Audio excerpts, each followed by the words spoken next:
One, and we are recording. Okay. Once again, happy holidays, everybody, or the millions of people that watch these videos, other than the five nerds that you're looking at on the screen right now. Once again, I'm Brian, the creator of the Tales of Ulran campaign setting. We use D&D 5th edition as our rules in our setting. We homebrew it, and these folks here that you see around me are helping write the story every time we play. We have Heather, which will be playing the role of Sylowen tonight. We have Kara, which will be playing the role of Tamyra, the divine, smiting, nail-biting, freaking bone-crushing paladin. We have Alex Porter down below. She'll be playing Oma, the House of May Different Spirits. And we have Sean over here to my side. Sean will be playing the how do I want to say it? I don't want to spoil it. Sean will just be playing Sha-dae, the shadow, way of shadow monk / rogue. Okay. So what we typically had planned for tonight was we were going to go into the Drunken Mug. There's a big celebration / mournful wake that's going to be going on at the Drunken Mug tonight. After the battle of the Frostworm out in the landscape down below the city of New Gemdar. Many people were saved by the heroics of the group. Many people were lost. And they are going to celebrate the heroes that could save what few they could. And they're doing a big dinner. They're doing kind of a small celebration. Dwarves are like that. Dwarves are extraordinarily resilient. And the king has let them do that in the city of New Gemdar as a kind of a show of, we're really sorry this happened to you all. Make our home your home kind of thing, and we'll cater to you the best we can. It's been a long road getting to this. We keep on running into shit, and there, the last episode, we ran into Art, the large construct. It's a battle mechon. Mechon is a gnomish word for mechanical and invention altogether. So when you hear me say mechon, I'm not mispronouncing it. That's just how we have it. That's how we do it in our game. Once we thrashed its ass, and that was really good. You guys did an awesome job. And I didn't expect it to go that well, to tell you the truth, man. The last thing I think it really sealed the deal was Tamyra goes to run between the thing's legs because it's so tall. Oh, it was Oma's spell on me. Right. So shout out to Oma. Flaming shield of faith. Yes. And it was going to reach down to grab you because it was like, what? You can just see this happening. And when it did, it got burned. And then the game was fun, right? I mean, it really was. My favorite part of the whole thing. I like sitting back and bullshitting about all the fun we've had and the creativity and the things we've done. And we have a page that we all share. And all the comments came in, and if you've ever watched It's Always Sunny in Philadelphia, when it showed that Danny crawling out of the couch, that was just perfect. The gnome piloting Art was, we said, looked and sounded like Danny DeVito. And as it crawled out of the helmet of this large construct after we'd beat the hell out of it, all sweaty and all pissed off and angry at how bad we had hurt the thing, it looked like that scene from the TV show. And it was just hilarious. And then Jeremy commented with, what was that, Ace Ventura crawling out of the rhinoceros ass? Good stuff, man. So, yeah, that was super fun. We made our way from there about several different blocks on up the main level of New Gemdar, the lowest one. That's pretty much the business district, the place everyone sees when they go through the front gates. And we had made it to the very front, if you could call it the courtyard maybe, of the Drunken Mug. They're setting up a beer garden. There are many different wagons that have been brought back in of goods. It almost looks like a trunk or treat kind of situation. I don't know if you have that where you're from, but the wagons are all kind of leaned up. Bags and barrels of goods have been unloaded onto the street, and some kind of form of which to make like this outdoors D&D beer garden kind of situation. The front doors are open, and we can hear violin music being played in from inside. I had mentioned to Sylowen that this is a very high level of sorrow and joy just being created from this violin inside of this place. She can hear out from the windows into the street, being a bard and being very musical as a maiden of song from the City of Dreams. Silouan really responds to this kind of music. We met Taryn. Taryn is a gold dragon Dra-Kin, Dra/Kin. They're like a humanoid dragon-like being, and he came out to greet us. Looked like an off-duty paladin that has seen rough days. The fins on the sides of his head have knocks in them, almost look like torn sails on a battered ship. He has long, great spitting horns, spiraling horns that go back behind him. A tall figure. What did we say? 6'7", 6'8"? Big old son of a gun. I remember that. Was it you, Kara, that said you were looking forward to talking to him also? Or was it Rachel that pretty much was really dead set on trying to have a conversation with him? Do you guys remember? I think it was just Rachel. I was looking forward to talking to Jeremy's character, I think. Oh, yeah. Okay. About something. Yes. So I think, if I'm not mistaken, Jeremy's character was bringing in a small two-pronged wagon, kind of like, I don't know if you have Amish folks around where you live, but they're called like an Amish buggy, where they have the two prongs and they're pulled by one horse. He's pulling something like that in that has these large wagon wheels on it, being the brute that he is, the mechanical thing that he is. After he sits it down, and they're helping unload several different things. I remember Sylowen goes up to him excitedly, and I would like to go ahead and say, Sylowen, roll me.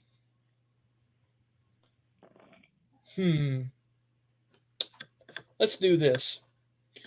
Let's say that I know you were all about the ales, and we had talked about it, and you were really wanting to have some freaking drinks. You'd saw all this stuff, and you were super excited about it. And I'm trying to think of the funniest, best way to see how many drinks you maybe have already snuck.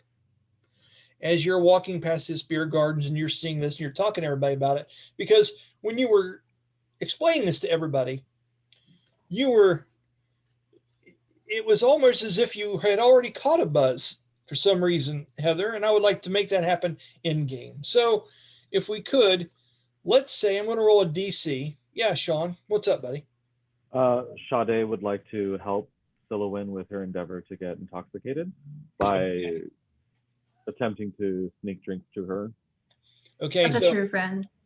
Yeah, so as you're going around and you're saying these things, you're hearing glass clink together, and you're looking at Sha-dae's face as she is very nonchalantly eyeballing things. For one moment, Sha-dae may be gone, and you see a wisp of necrotic shadows just kind of vapor up. The next thing you know, she's back over beside you, and she's whispering to you. It's like, here's another. And she's grabbing all these different things and having you, like, she's going, oh, you might definitely want to try this. I think this might actually tickle your fancy, maybe just a little bit. Sha-dae just keeps jumping back and forth and doing this. Let's do stealth for you, Sean. See what kind of shit you get into. Tell me how well you do on that.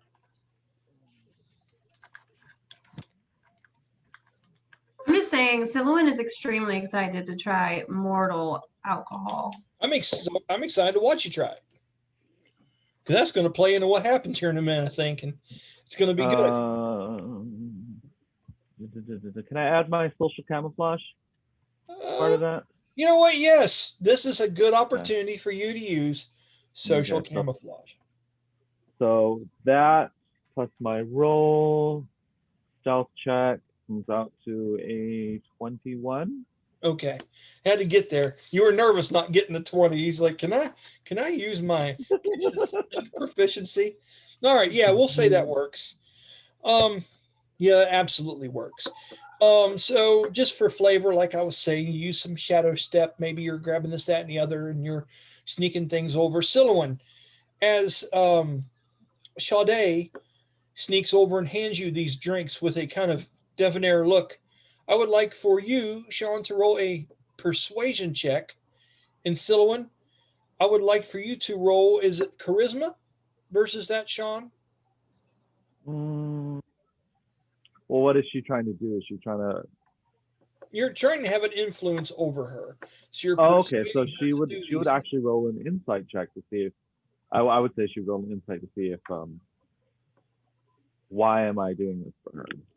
Okay. You're lucky because I'm dumb when it comes to wisdom. I was going to have you roll with disadvantage anyway, just because the way you're going at it and shit. So what? Okay, so what's your total if you're doing an insight? Nat 1. I like it. I like it. So it's you pretty much you rolled cat's ass, is what you're saying. All right, right on. For those of you that have no idea what we're talking about, we had a little. Kara was trying to make a screen capture of a postcard to send to everybody, and it was good stuff earlier. So with my wisdom, that's a unnatural 2. You are very happy with the fact that Sha-dae has taken an interest in you, and with you mentioning all these different ales that you've read about and things you're wanting to do here. This is spring break for Sylowen, and she's never been to Cancun. This is fantastic. Basically. Go ahead and let's say, Sean, roll me a 1d4. Let's see how many you've brought her so far.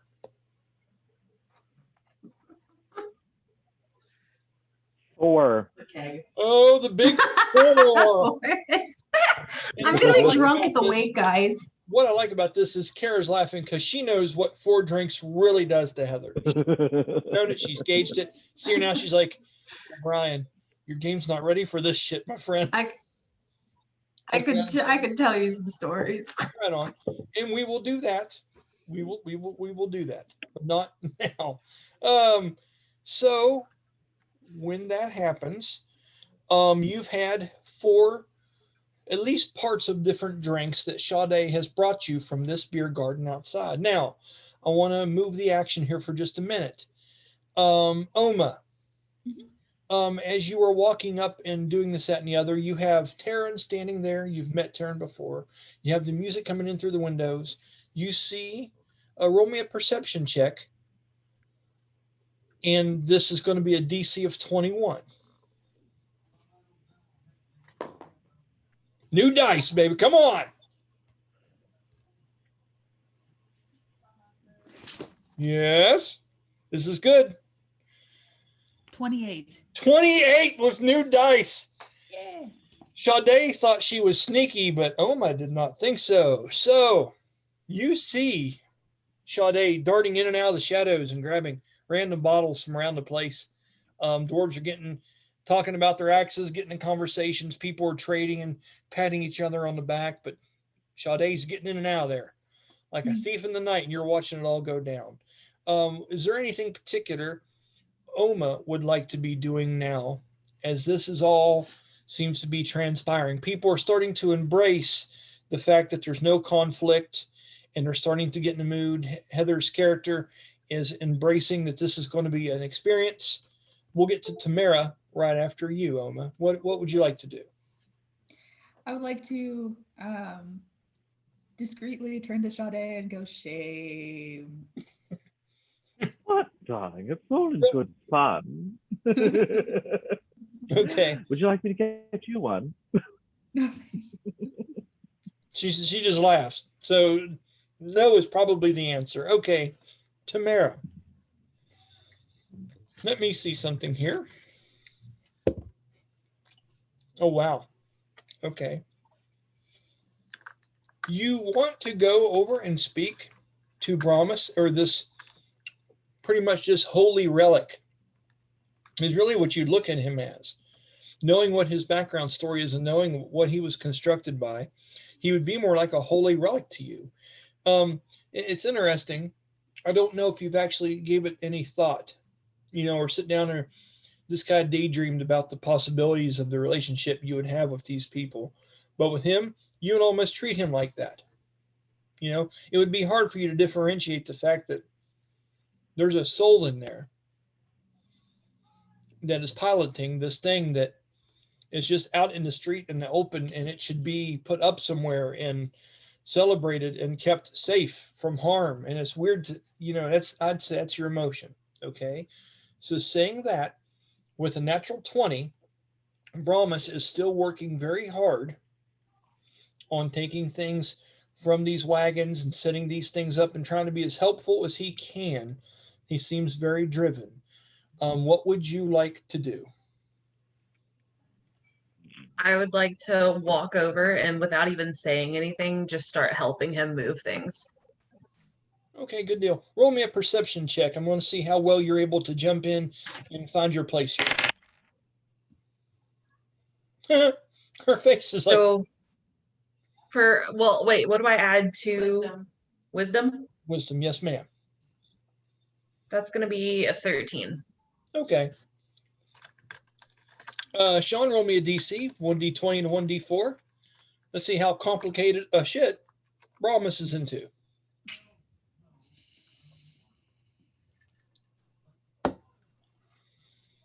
I like And little why things is he like adding this. a D4?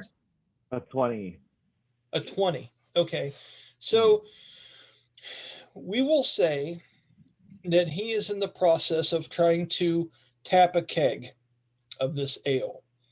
And the actual tap that he's putting into this looks like a swan's face made out of bronze. Okay, with this long neck and things like that. And as Brahmus is doing this, he's holding the barrel up like that, and you just kind of jump and you're like, hey, you're thinking, I've tapped a keg. Hell, so easy a caveman could do it. I got this shit. And so when you go up and you grab this thing and you're seeing how you can make out what it is with your roll. But as you try to put it inside of the keg and you're trying to twist it and make it fit, it shoots ale just out like oh, damn it.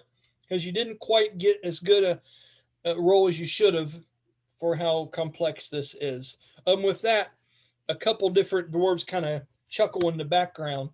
Oma, if you were close to her or anyone was close to her or within 5 foot, you would have a little bit of beer smell on you as some of it is shot out from around the sides of her trying to tap this dwarven keg.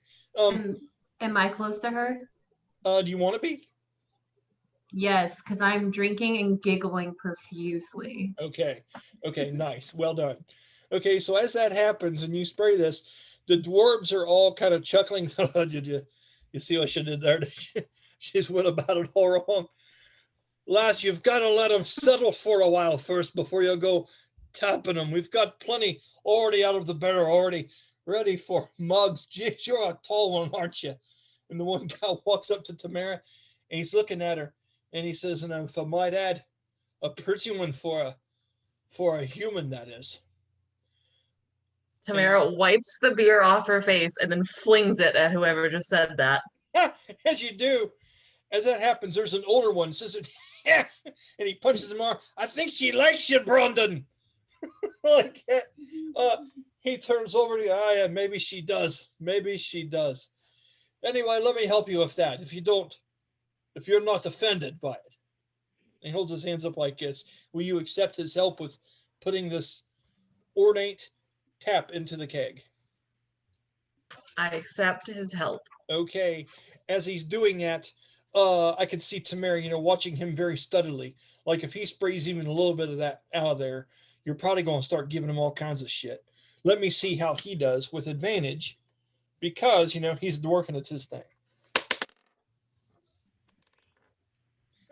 Funny enough, what was the DC on that again? For that keg, 20. Sean, what was it? 20? 20. Yeah, he gets it in there, but he made a hell of a mess too. Yeah, I didn't roll the best. So as he's talking shit to you, and this other one, I'll say he's got a, I'll say no mustache, but 2 long mutton chops braided of coal black hair, extremely dark, and a chin braid as well. And he's putting all that stuff in. And he has a low-lying helmet that seems to have, I'll say 3 horns coming out of the back. So they seem windswept, the horns, they go backwards. And as he's putting it in there and wrestling with it, these big, strong shoulders, and you can see his forearms kind of flexing around. You hear a like that. And it knocks his helmet off. And as he does, he's got a nice bald spot there on top of where he is. He looks too young to have a bald spot, but he does. And I he would says, say "Oh, Christ." Tamyra elbows him in the side and said, "Who's the pretty one now?" He goes, "Oh, that's just where the sun shines on me a bit more than the others. In the caves, it's a rare occurrence."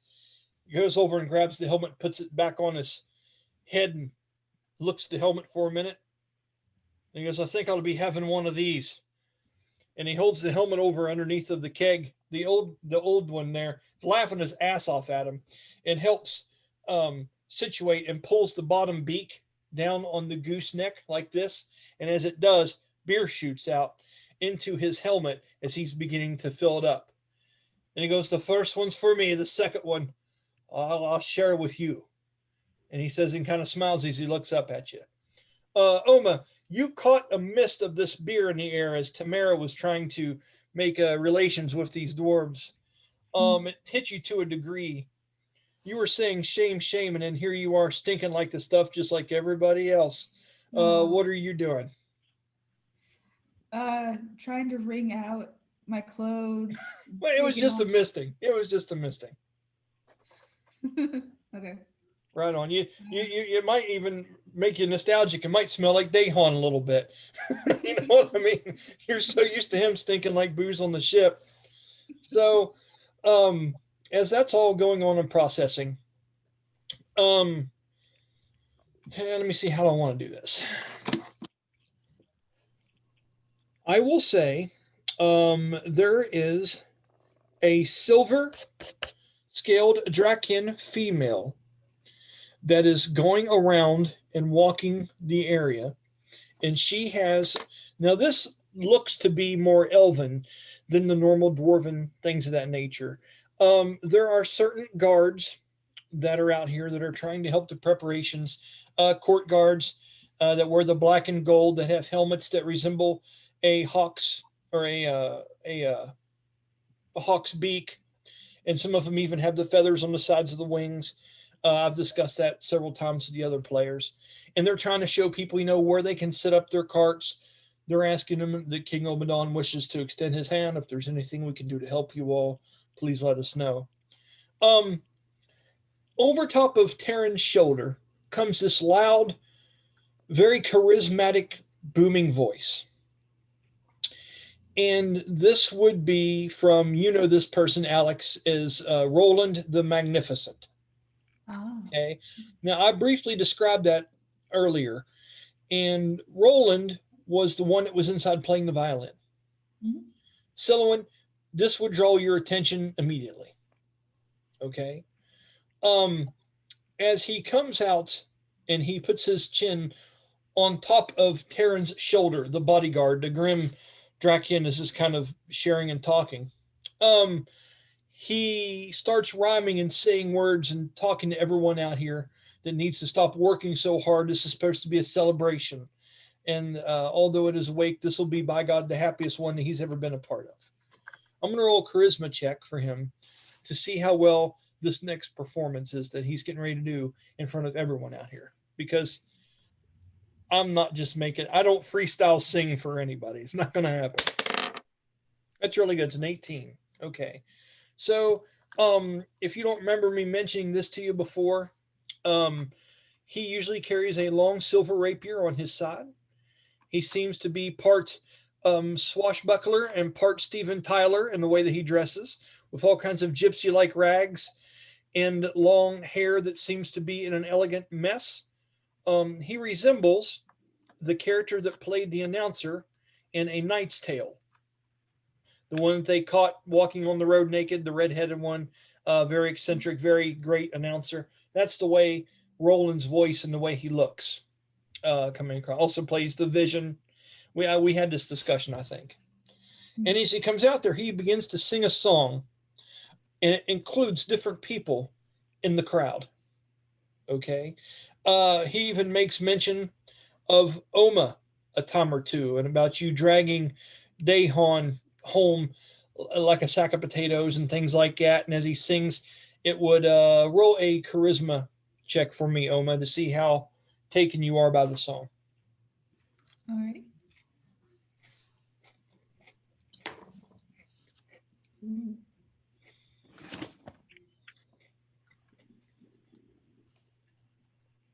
10. Okay. You're very wooed by it. You're very entertained by it. The rest of you as well, if you would, roll me a charisma check or a saving throw, if you will, a 1d20 plus your charisma bonus. And Kara, you have your proficiency bonus added to that because as a paladin, charisma is one of your main attributes. It's usually strength and charisma. So you'd be adding your charisma bonus plus 4 to a 1d20 roll. Heather, what'd you get?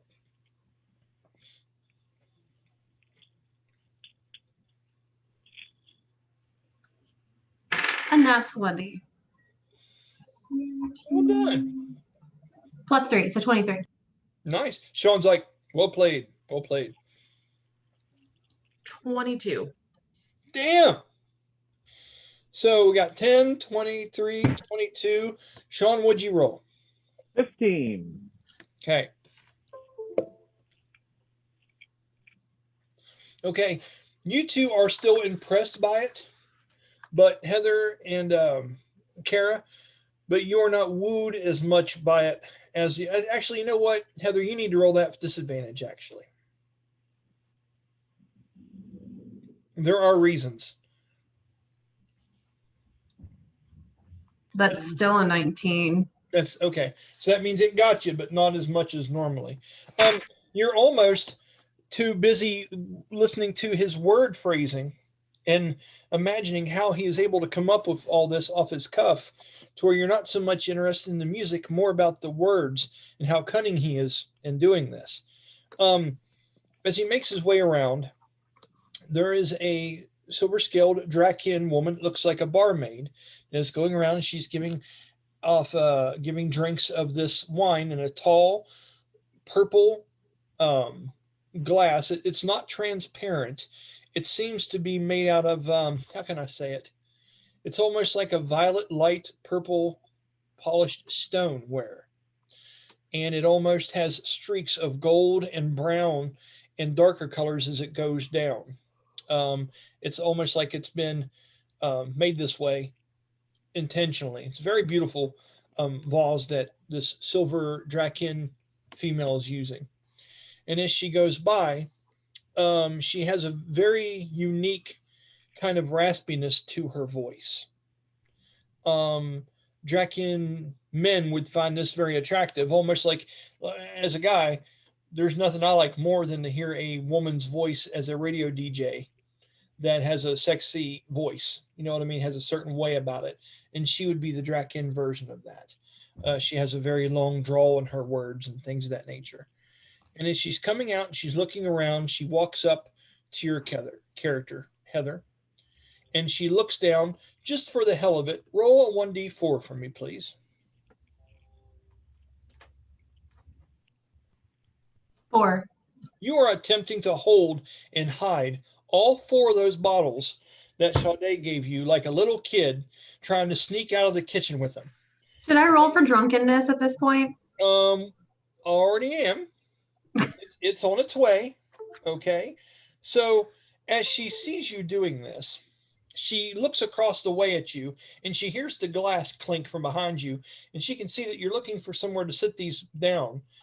And Sha-dae is still coming over with another one right now. Just this one's in a glass, has some in it that Sha-dae probably wants you to try. And you don't know where to sit all these bottles. She comes up to you and she holds out her hand and she says to you, "Oh dear, you really are out of place out here, aren't you?" She goes, I'll take those from you. It's Hand them to her like a child handing her something like I shouldn't have. you do. And she gives you a long look, and it's almost too studying. There's almost something offsetting about a Dra-Kin and their emotions that they show on their face, Sylowen. I immediately become uncomfortable and start wondering if there's something in my teeth. Okay, as you do, she looks at the bottles very studyingly. Her face moves up. Their expressions aren't quite as relevant as a human's would be. And she looks to you, and I will say at that moment, she's taken your 4 bottles and she's holding them on a tray that she has pulled out from behind her back. Okay, and she's balancing them on there perfectly. And Sha-dae, I'm going to say at that moment, you are walking up with a glass that has at least 2 or 3 different drinks, or 2 or 3 drinks left in it of what seems to be a very strong smelling barley wine that smells like it has clove, cinnamon, and a strong, almost like an ale that was made in a wine barrel. It has a high fragrance to it. And as you bring it over, it's very amber in color. And you would be presenting that to Sylowen at this moment. Okay. As that goes on, Heather, you would see the drink, and this Dra-Kin woman says, when you've finished with that one, you should try some of this. It might even out your night. It might even what? It might even out your night. Oh, even out my night. Okay. I thought you were saying knock out my light. I was like, well, that's not what I want to do. Let's say your character, let's say this were happening in character. Let's say you're like, you want to knock out my light. She goes, no, sweetie, this is going to help balance you. It's all about balance. See how the And I look at Sha-dae and I'm like, Sha-dae, is this a good idea? What are you saying, Of Sha-dae? course it is. Of course it is, darling. All right, then I Always a drink good them idea. both. Okay, you slam the one back. Once you roll a Constitution saving throw to see how well you handle that one. How do I do that again? It's a 1d. D20 plus. Constitution bonus, that's it. Oh, I didn't even see Constitution. It's okay. 5. Yeah. Yeah, it's getting real. So with that one burned a little bit. You got a taste of something serious there. And he's like, oh yeah. Okay. So as you do that, this woman holds this and pours it into the cup. And as she swirls this liquid into the cup, it almost makes a, almost like if you were to swirl a glass, there would almost be a, looks like a tornado inside of it. And as she does it, you are very familiar with the fact that she is using some kind of magic, maybe a prestidigitation, whatever. How do you pronounce it, Sean? Prestidigitation. Prestidigitation. I like it. It's a lot of hyphens in that. Sure. So anyway, she's doing some fancy little magic shit that's making it dance and do this thing in the cup. I'm going to say, feeling pretty good at this point and handing the cups to her, like a little kid, you are utterly impressed. Is that fair? Sure. Okay. Sha-dae, roll me a perception check, please.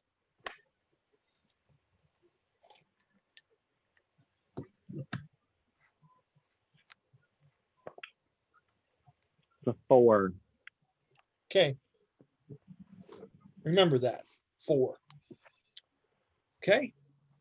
All right. You are taken for just a minute and awestruck by this ability that this person has in swirling this liquid in this way inside of this cup and bringing it down. She says to you, Sha-dae, as you're there, she goes, and I would take it that you are with this one as well. Would you like to have a sample of this? Sure. And she does. She pours you another one and swirls it in this exact same way. Oma and Tamyra, you would take notice that this is going on. Oh God, we're about to be poisoned. Oh shit.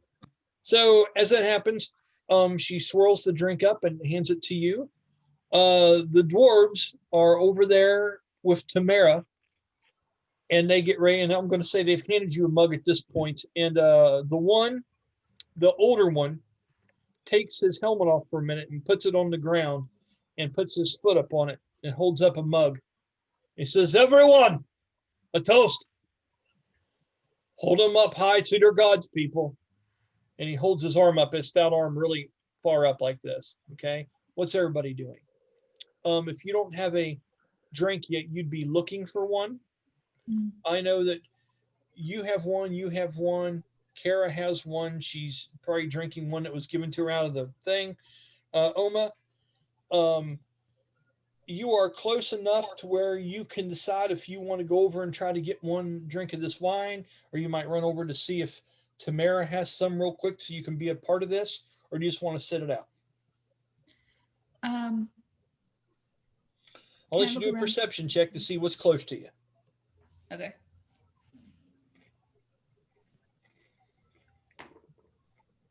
Ooh.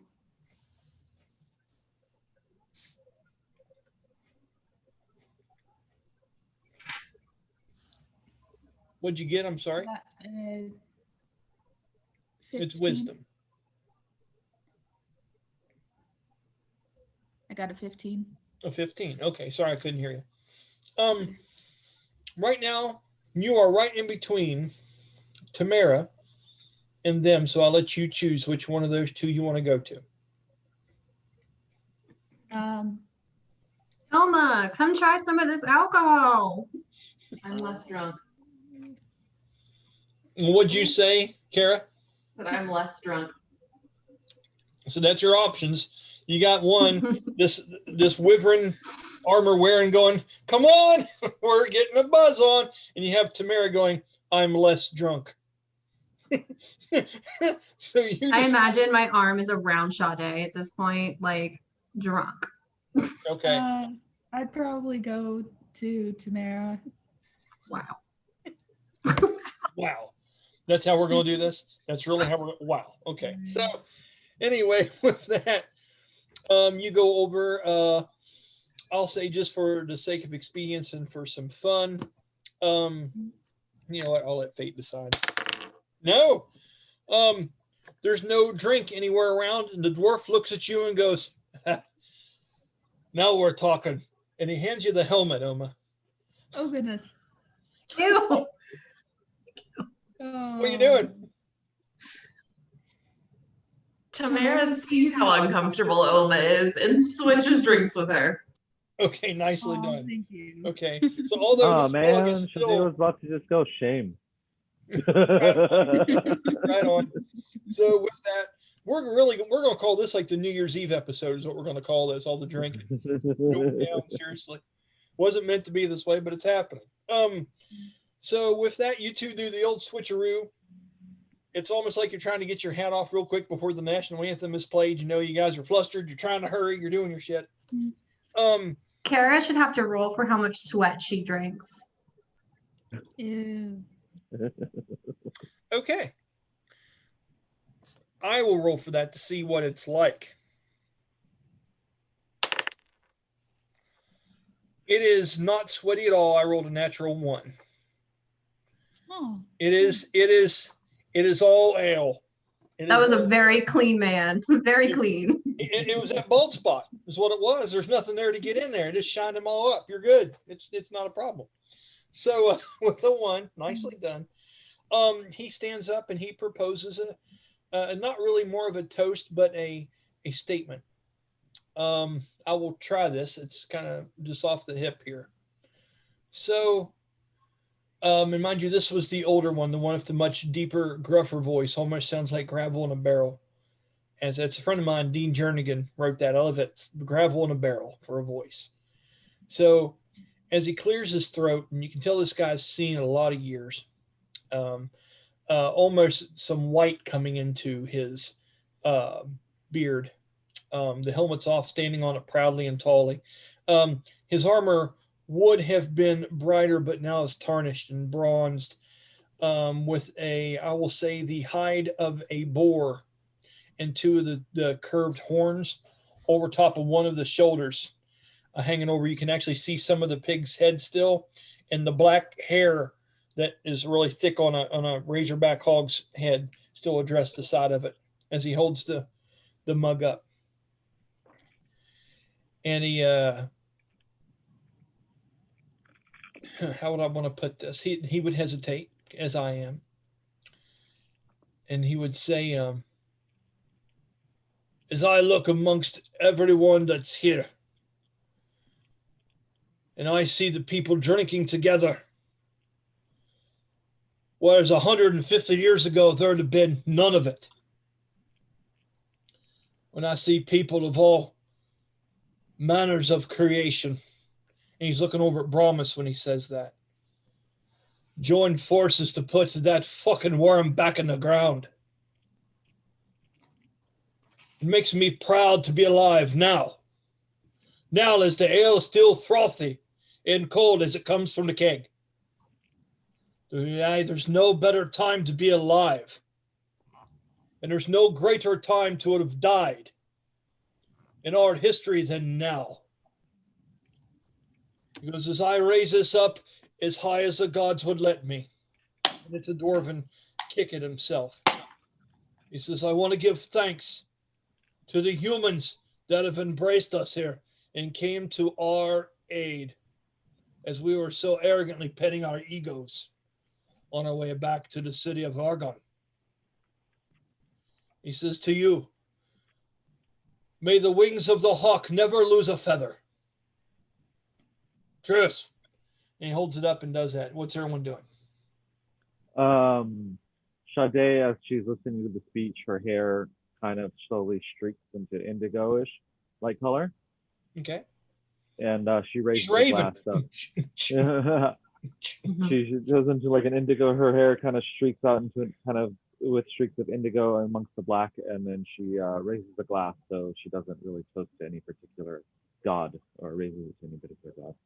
Okay, nice. Sylowen sees this and is mesmerized by her hair.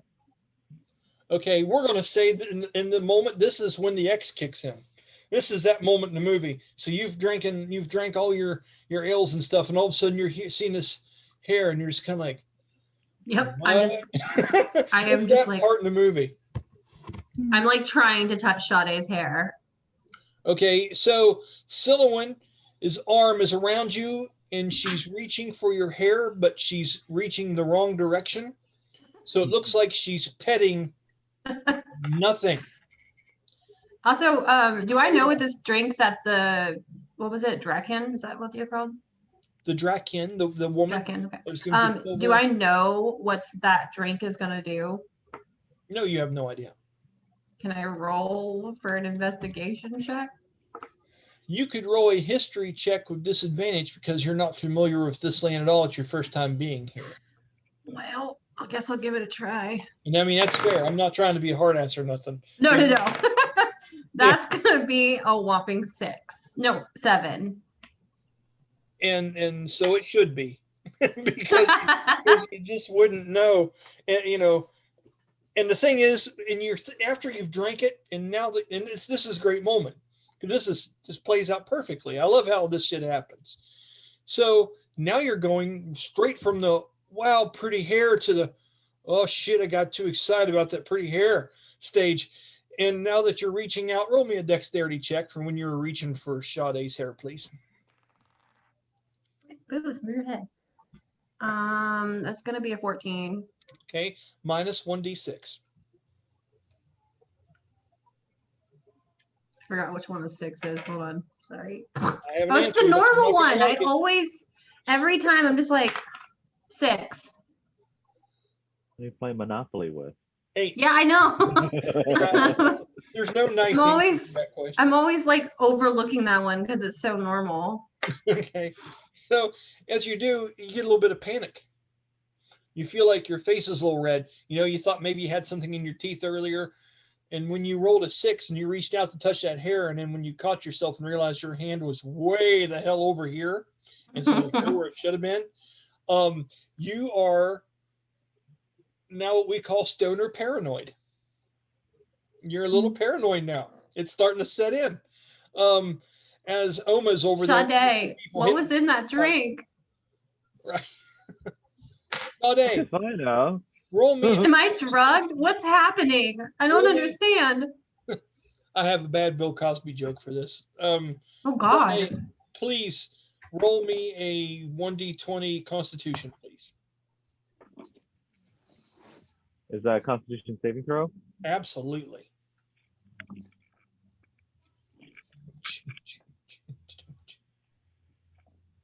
That is a natural 20 with a +2, so it's a 22. Woo! Really? Okay.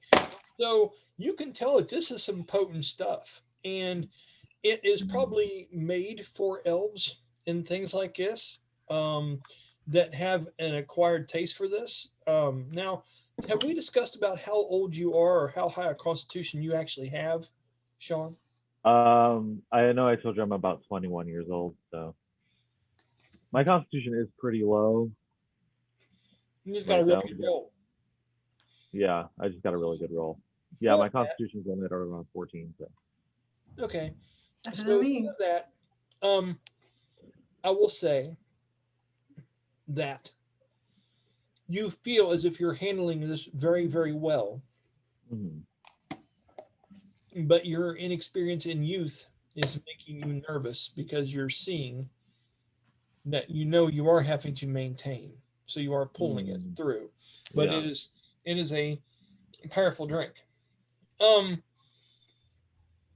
As you've done this, by the way, was the speech okay by this guy? Not bad. I thought it was pretty decent. I thought it worked. So after that, Sylowen did cheers before she became really panicked. it's all good. It's all good. As you raised your hand up and said cheers, Tamyra, what were you doing when all that happened? I pour one out for the homies and respect, and then cheers. Straight up Snoop Dogg in that shit. I like it. Or no, what was it? The old Boys to Men video where they're pouring the wine on the front of the thing and you can see like the shot. Yeah, it's good stuff. Okay. So, with that being said, the Roland the Magnificent comes on around, makes his way to you, Oma, and sees that you have a mug, a wooden one with iron bands around it, holding the handle on. He looks at you for a long moment, and he looks around as if he's puzzled to see you here by yourself among strangers. He doesn't know many of these other people other than Tamyra. He knows you both. Tamyra and Roland know each other very well. Roland works directly for the Heart of the Beast. He's your hype man. And he looks around and he says to you, Kara, he says, I'll need to speak with you after all of this. I heard about your heroics. I would inquire, have you talked to Gwyneth about possibly anything that you've acquired from these people or those that slayed the purple worm? This would be financially something we would be very interested in, Tamyra. Have you seen Valdera? No, and we will talk after this. Okay. Are you saying that in a way where you're trying to let him know it's like not now? Okay. Roll a persuasion check for me, please. So you would be rolling for persuasion, and that will be on your character sheet. You'll see a long list you'll see your ability scores on your left. Then there's a long rectangle that has different ability things listed there. And you'll see persuasion down that list. I believe it's wisdom, isn't it? Or no, it's charisma. Persuasion is charisma. Okay. So you roll. Which I can add my proficiency bonus to. You got it. Yep. What are my proficiencies? Dexterity and as a 21. A 21. Good job. Your proficiencies. When you were a bard, they were charisma and intelligence. And now that you're a lancer, it's dexterity and charisma. So you have proficiencies in things that are dexterity and charisma. And then when you are doing bard stuff like bard spells and things of that nature, you also or crafts that involve bardic things, you add your intelligence to that. So you've kind of, that's the thing about dual classing. You get proficiency in several different things by doing multiple classes. Okay, thank you. Good stuff. Yep. So you rolled very high on that. He says, he looks to you charmingly and says, I take my leave then. We'll discuss this later. He turns and begins wailing on the violin once again and wafts his way in through the crowd, making circles. With that, the four of you are there, Ignatius and Miasha. Okay. Make their way across this place. Ignatius, of course, has his wings covered. He is going to go over to Brahmus and put his hand on his shoulder, and he's going to look at you, Tamyra, knowing that you two are you're trying to get his attention and stop him for a minute. Ignatius puts his hand on Brahmus's large shoulder and steps on a piece that sticks out of his leg of the heavy armor that is Brahmus, and steps up to him and whispers something in the colossal thing's ear, and then looks at you and smiles very passively and steps back down and goes, sorry, sometimes he gets a little overwhelmed with responsibilities. He just kind of smiles and says to you, and he looks at you and he says, Miasha, that's your name, right? Miasha the Tigress, which is the one played by Rachel's character. Looks at him and just goes, nods her head as she's looking around very entertainingly. He goes, I'm going to go ahead and go in. I think maybe they have some of the wine that I actually brought here just a couple of days ago. Man, this time's just been flying by since I've got here. I'll get some of that for us, and maybe we can share it all together as a group. I think that'd be fantastic considering. Sha-dae pipes up and like, I think this one here has had enough, and she points to Sylowen, who's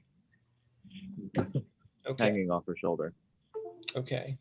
So Sylowen is like, why are you picking on me? Oh my god. Because I'm panicked. You are paranoid. Sha-dae, you care to reply? Well, I'm not picking on you, Live. I'm just looking out for you. Hey, Sylowen she's not your boss. is suspicious, but she acquiesced. Okay. So with that, Ignatius goes inside, and as some of the dwarves are going around and they are starting to carry out several different mugs, Miasha takes one of the mugs and takes it and drinks it. And then as she does, she takes it and she starts to spin it on a finger, and she takes it. I'm going to roll this real quick. Oh yeah, all day. And she begins to spin the mug on the tip of one of her clawed fingers and passes it from one finger to the other, and then slips it over and then catches it and keeps the thing spinning with her thumb and starting to do tricks. And as she does, and she reaches out and she whispers over to your character, Alex. She goes, give me one of yours. Okay.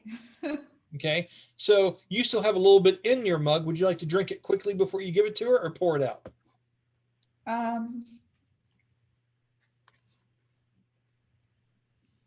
Probably drink it. Okay. Go ahead and roll me a constitution check. See how you do. Alrighty.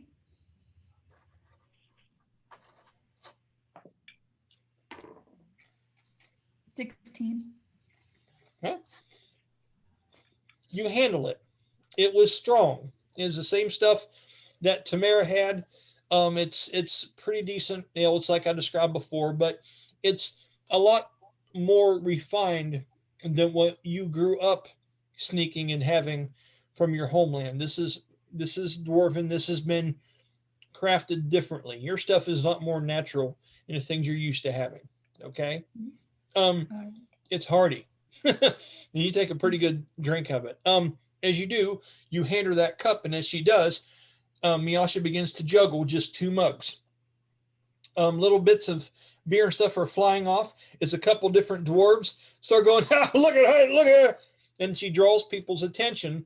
And before you know it, she's taken her foot and she's gone over and she's picked up a bowl and she's kicked it up off the floor and she's brought it into the juggling act as well. Now she has a bowl and 2 mugs and she's juggling them and walking amongst everybody. And as she's doing it, Roland the Magnificent notices what she is in the process of doing. And he goes, there's a good one. And he starts playing violin music to it in a fast pace. And as that happens, Sylowen, you kind of get enthralled with the feel of this. You feel the beat of the music and you find yourself staring at her, and she has tracers around her. And you see the mug and stuff and all that stuff flying almost in slow motion. You can hear your heartbeat in your ears. As that happens, Is it the performance or the alcohol causing that? you don't know. You don't know. Sha-dae, go ahead and roll me another Constitution saving throw with disadvantage, please.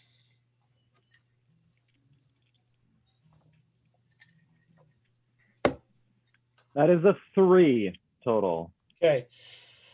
Man, that stuff tastes good. But it's you're okay, but you wouldn't have any more right now. You'd give yourself a little bit of time to try to maintain here, okay? But that's just, I just want to know where you're actually at the moment. All right. With that, the Silver Dra-Kin lady with the long purple robe, I forgot to mention that she has long purple robes that show her thighs quite a bit, and there's a front piece that comes down the front of it and a long trail that goes down the back of it. A very elegant woman. You have seen her here before, Alex. She's someone that comes in that makes her own stuff and brings it in and sells it sometimes at the Drunken Mug on special occasions. And they have offered her a place here. As she is going around, and she looks at you for just a moment, and she just caught you giving your mug to Miasha, which is in the middle of doing this balancing act. Okay. And as this happens, she looks at you and she goes, I think we can find you another glass. Just a moment. And she looks around, and as she does, you see her tail slip out from underneath of her dress, that long Silver Dra-Kin tail. Some have them, some do not. She's one that does. And you see it grab what looks like some kind of glass off of another barrel that's sitting over there. It was one of 4 that was in a beer sampler. You know how they have the wooden platforms that have 4 little short glasses in them? And if you ever want a sampler of beer, they'll bring it over to your table. She takes one of those, and as she holds it up with her tail, she does a long pour over her shoulder of that stuff, and it's all in the air for just the same moment. She's splendid at doing this. And as she does, about 2 shots worth land in that glass, and she brings it up to her hand and puts it like this, and she goes, and one for you then. I'd say thank you, and just kind of hold it for a while. Okay. It's colder than room temperature to the touch, and the smell of it is alluring. It's very curious. You have the taste of this Dwarven on your tongue, and you would like something that was a little bit more mellow to wash that off. If you would, roll me a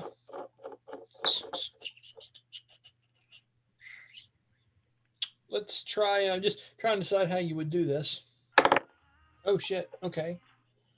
To resist the urge to do something. Sean, what do you think that would be? Would it be wisdom? Yeah, wisdom. Okay. Go ahead. I have you're acting on your better judgment. So. Yeah, I'm thinking so. So I have a DC here that I've rolled. Go ahead and roll me a wisdom check. Okay.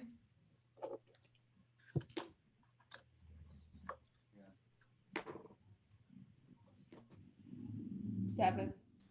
7. Okay. with having that dwarven taste in your mouth from the ale that you've had, and with the music going on, the violin going on, Miasha juggling these things, and you were kind of swept up into it, you're thinking to yourself, that was my mug she has. You know, you're getting kind of caught up into this. The urge to drink, or at least try this, is pretty high up the ladder. Tamyra, you get a whiff of this as well as it washes from the actual glass that she has. You have had several different wines. Rylan actually has a brewery back in Tordain, where you're from. This would seem, from the smell of it, this is more floral than anything that you've had before. It would draw interest for the same reasons. Would you please roll me the same check that she would, just for role-playing purposes, which is a wisdom check. It's just a 1d20 plus your wisdom modifier. That's it.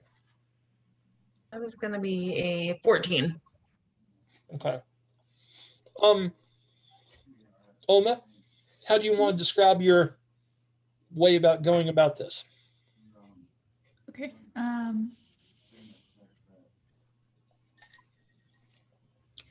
I would sniff the drink, kind of swirl it around, and taste a sip of it, and then swirl it some more. Okay. It's neat. You almost find yourself wanting to reenact what you saw her do with it initially when she caused that little like tornado of go down through the middle of the drink and remain that way by using that spell. It was fairly impressive, and it makes you almost want to try and do the same thing by swirling the glass, but of course you can't, not nearly as well as this being has. Tamyra, you're seeing this, and you are smelling something that you would like to have a part of. What are you doing? The Dra-Kin is there. She has more. Oma has this one, only had 2 shots worth in it. You look across, roll a perception check just for the hell of it. Let me see if you've noticed others partaking in this. So that's a d20 plus Wisdom. That's me 17. Hey, babe. Okay, I'll be down there in a minute. Thank you. Okay, 17, 15 or higher, you definitely would see other people having this and enjoying themselves. You would see that Sylowen has a weird look across her face that she's had a little bit too much.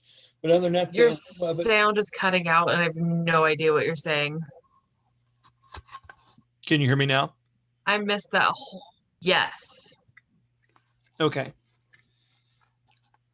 So. It wasn't the mic. It was the internet. So okay. you're good. Okay. This part, yeah, that whole thing was just very choppy. D&D. Okay. So, the last thing you heard, and I had a little thing that flashed up here, said your internet's semi-fucked. So yeah, it's all good. So the last thing you heard was what?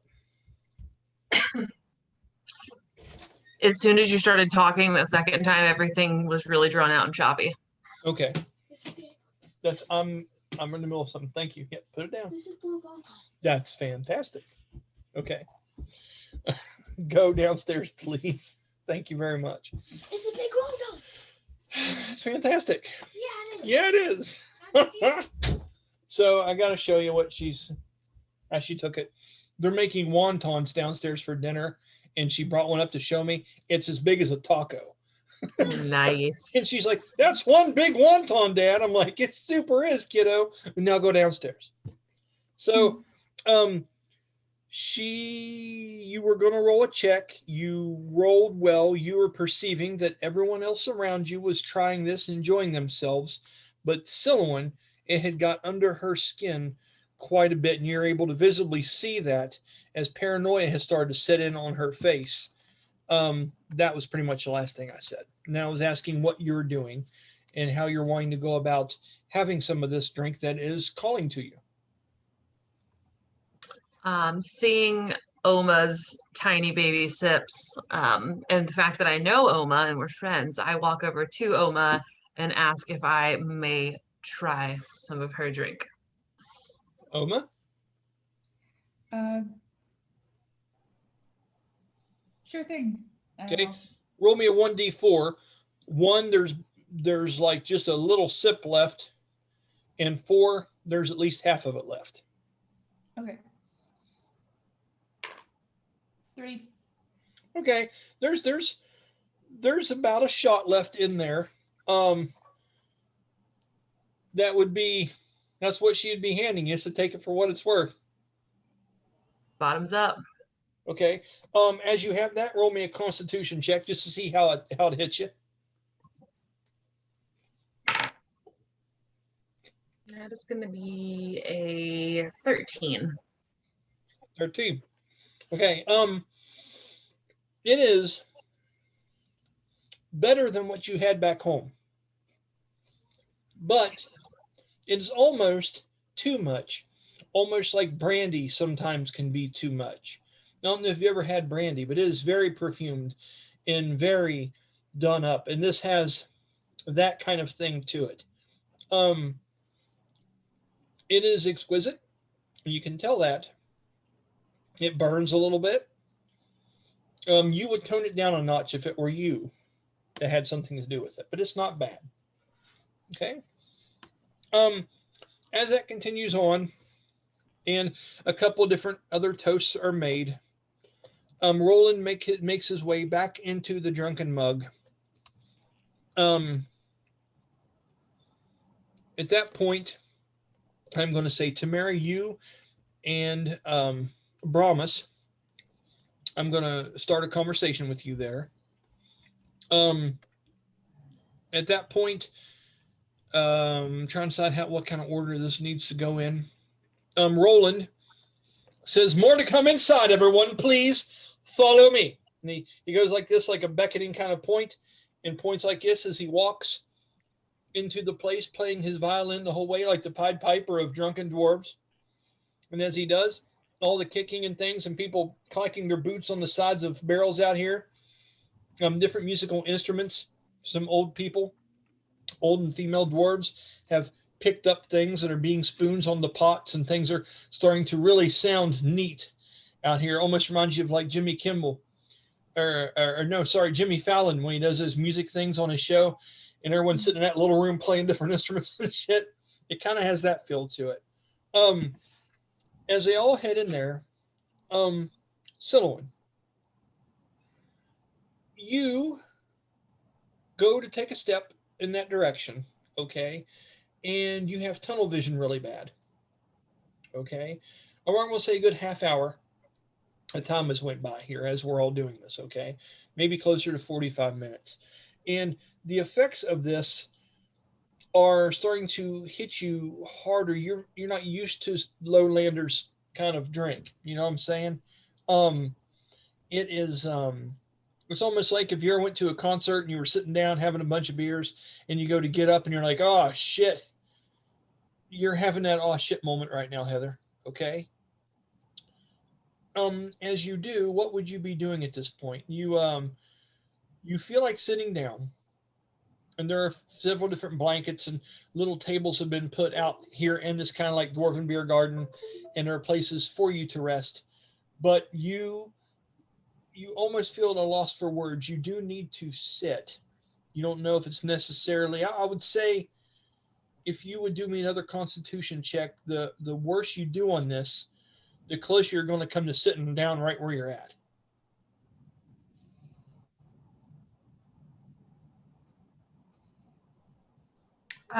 That's going to be, what is Constitution? That's going to be a non-nat 20. Okay.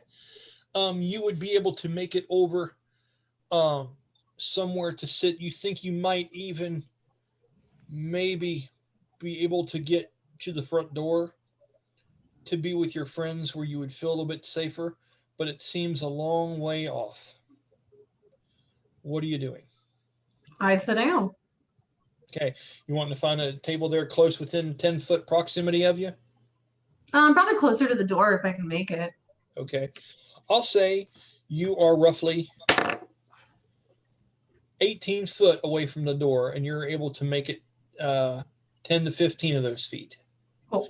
And there are some tables there where you can still feel the warmth coming out of the windows as the light snow has started to blow off the rooftops of this place. No falling snow, but it's just beautiful. The different whites and silvers that shimmer in the light as the sun is starting to go down to some degree now. It's around 4 o'clock at this point. In the wintertime, 4 o'clock, the sun starts working its way that direction. You find yourself sitting down, and when you do, it's not as cold as it was before. You feel warm. You've never actually truly been drunk before, and you're kind of going through the steps of it. Tamyra and Oma, you're on the seat. You found a place to sit. We'll get back to you, Heather. Okay. Tamyra and Oma, you two are together. As you've just got done sharing that, are either one of you wanting to have another go at this? The woman in the Silver Dra-Kin woman looks to both of you, and she goes, "I need to take this in to get some more. I have just a little bit left. Would anyone like some more before I go and make another round through all the people?" I'm good. Tamyra will take another. It's a celebratory day. It is a celebratory day. And she says it with a strange accent, as if she doesn't know the words that just left her mouth, but she's playing to your liking it. Almost like the Bacardi girls at the bars where they're just wearing like the Bacardi tank top and they're like, "Here, have Bacardi. It's fantastic." It's that kind of shit. So she pours you some more. Let's see. A good one. Yeah, you've got about 2 more shots in there. She rolled a 4 on a 1d4. How much of that would you like to have now? Are you hitting it, slamming it, or are you just having a little bit and walking around like a lounge lizard? How are you doing it? We're slamming it. Slamming it. Constitution check. How's she walk a ball so big, everyone? Unfortunately, that is going to be, we said plus wisdom. No, Constitution is just Constitution. Oh, Constitution, sorry. It's your health. Yeah, It's going to be a solid 7. You guys are not doing the best on your Constitution roll tonight, man. I'm just telling you the truth. It's rough, people. It's rough. This gets under you a little bit, Tamyra, and you know that this is tougher stuff than you are used to having. And you're thinking to yourself, if this is how Valdera feels, all those times that I'm up there getting her, I understand her pain, and you find yourself dwelling on a little bit long. When you're doing that, you find yourself a little lost in your words for just a minute, and you look up and you see Brahmus's head no more than like 2 foot from yours as he's bent down and he's wanted to start a conversation with you, and you're lost in thought, like staring and looking at your glass and thinking about things. He looks down to you, and the large mouthpiece just kind of moves a little bit. He has like almost like a knight's armor over top of where the mouthpiece would be on this construct. And you hear an echoed voice, as if I had a bucket over my head, practically, that says to you, it says, "Tamyra, I'm sorry I wasn't paying attention earlier. Did you wish to speak with me? I believe my work for the time being is at an end." He's never formally spoke to you before. I'd snap out of whatever daze that I was in and immediately reach to shake his hand and introduce myself. Just for the hell of it, do a performance check. I want to see if it's that weird moment where you realize his hand is 3 times bigger than yours, or if you're all gung-ho about it, trying to show him that he's no different than anyone else. You know what I mean? D20 plus. Let's do charisma. Let's do charisma. Well, that one's nice. That's gonna be a 19. Okay, I'm going to say that, and I'm sorry if I don't put this the most elegant way, but I think you'll understand what I mean here. There's a guy. I'll tell a story.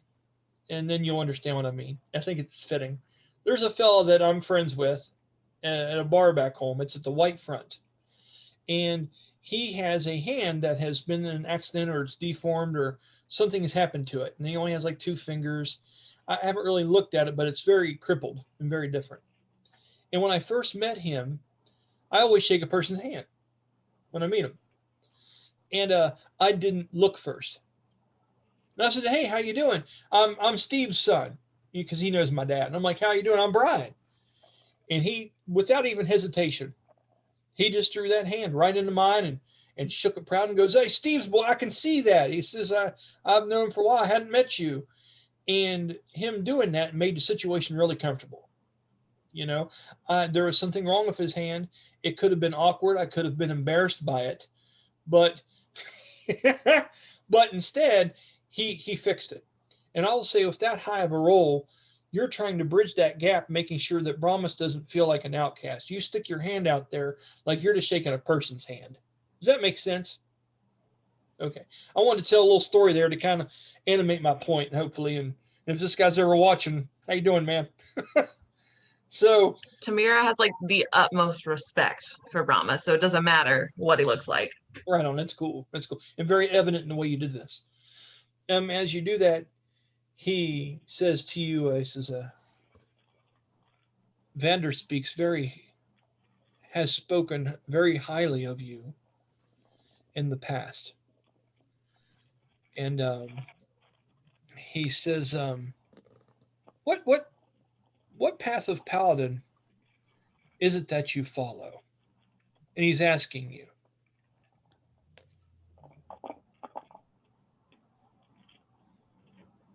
I'll look that up real quick. I do Path of Devotion. Okay. He says, he looks down to the ground as if to construct. It's weird the emotions that show on this thing.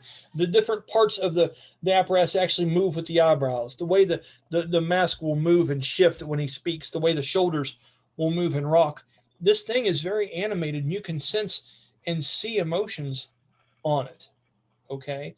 And as he looks down and he looks at a mug over on a table, realizing he can't have a drink. And he looks back at you for just a moment and he says, that is a noble and sometimes lonely road, the path of devotion. And he says, but those that follow it truly never really do it for the praise. They do it because of what it speaks of them and and how it defines the time you have to serve with the life you have to give. He says that is respectable. I find myself at a crossroads recently where I have thought to possibly take up another path. And when he says that, there's this long drawl on the end of his voice, as if he's lost in thought because he hasn't decided yet. And you know, a lot of paladins, especially if the stories are true that you've heard about this one in particular, Kara, if he's getting ready to change his path, this is going to be a big change. This is going to be a big, big thing for him. What would you say? I would offer an open ear and would be supportive, but also firm in the fact that I could be someone he could talk to weigh the pros and cons and Okay. could maybe offer assistance in helping him choose a path. Okay. As you offer this, he would say, it's hard to stay devoted when the thing that you've cherished for so long has literally released you from your physical flesh and blood contract. I don't imagine many people would have that opportunity in life to do that, but I have. Imagine going up to the gates of heaven, as it were,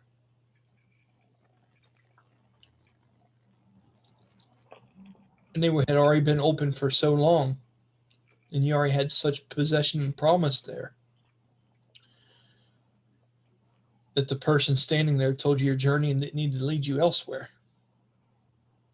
There's nothing more in there for you. And he looks left and right as if he's looking up at the sky. And he says, "This is where I find myself." He goes, "Of your devotion, Tamyra," he says, "Are you familiar with," and I'm trying to decide how he would word this, because he thinks of it in a different way than you do. He would say to you, "Have you heard?" Let's see if I've actually got it written down. I think it. And by the way, Sean, I'm going to get to your character in Oma's here in just 1 second, okay? Oma, I'm going to say you're actually hearing this conversation as you were hanging out there with Oma. Think about if you want to find another drink, if you were going to ask her before she took off and things like that. While I find this up real quick, okay?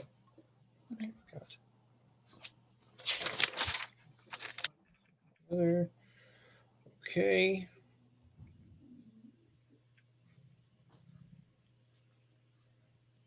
All right, the ship. And it was called the... Sean, do you remember what the airship was that Patrick Stewart ran? I called it Intrepid, didn't I? Yeah. Intrepid. Okay. That's what he's trying to get at here. Okay.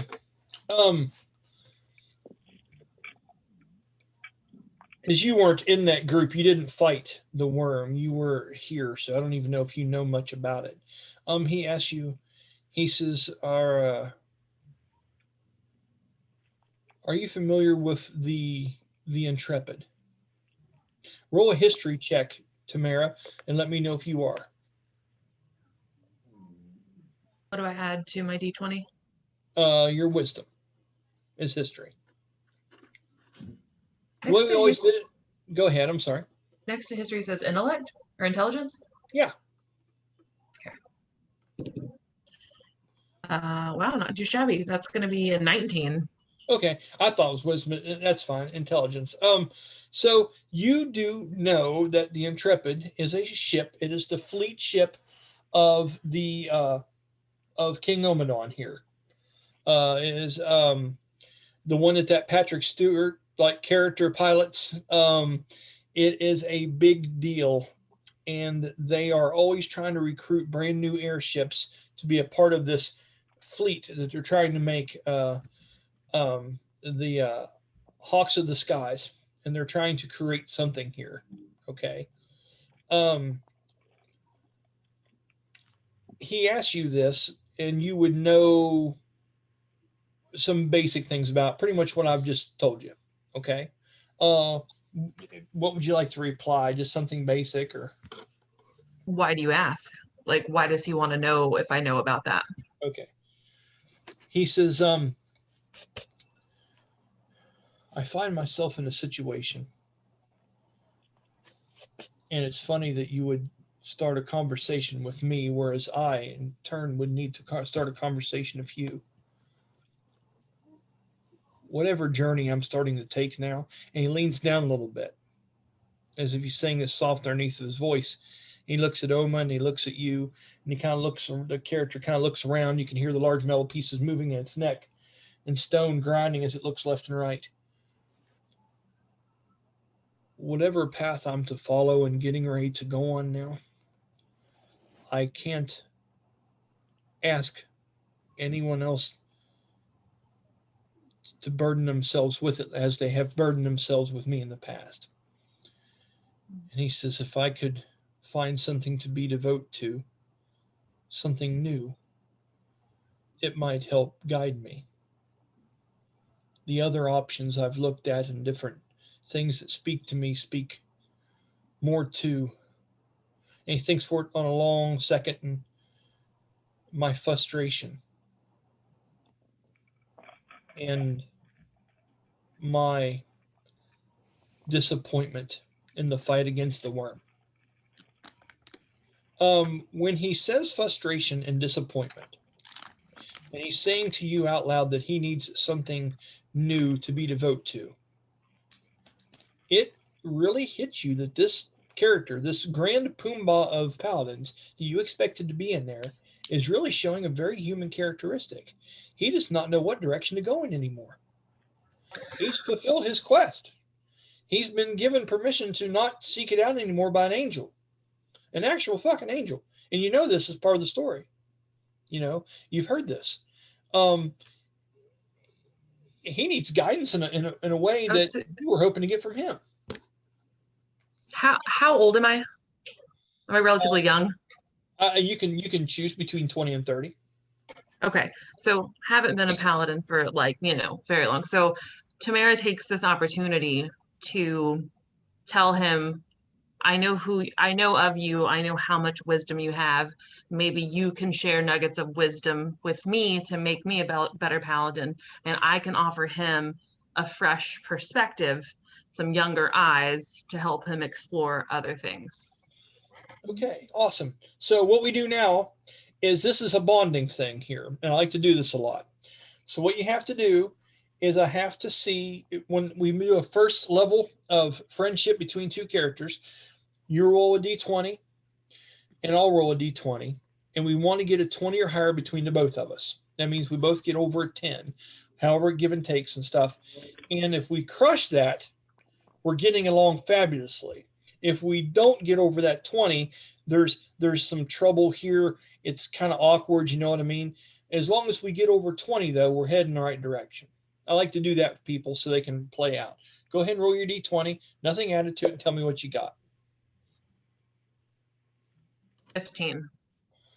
Okay, I got a 12, so we did really good. That's 27. So Paladin high five. Paladin high five, right on. You don't want to high five him, it's going to hurt. You shook his hand once, you don't want it. You don't want any part of it. So with that, I will say that conversation goes really well. And at some point, you find yourself explaining something to him, Tamyra. I want you to pay attention to this. Okay? Oma, you start to notice that her words are slurring in a way that Tamyra would not normally be comfortable with. Tamyra is very good about controlling herself. She's proper in a certain way and usually tries to keep a chip on her shoulder because she doesn't want people to outsmart her and she doesn't want people to judge her on her natural beauty. She always has that kind of edge to her. And you can see her letting down, and it almost scares you a little bit. It's not anything like you've seen Tamyra do before.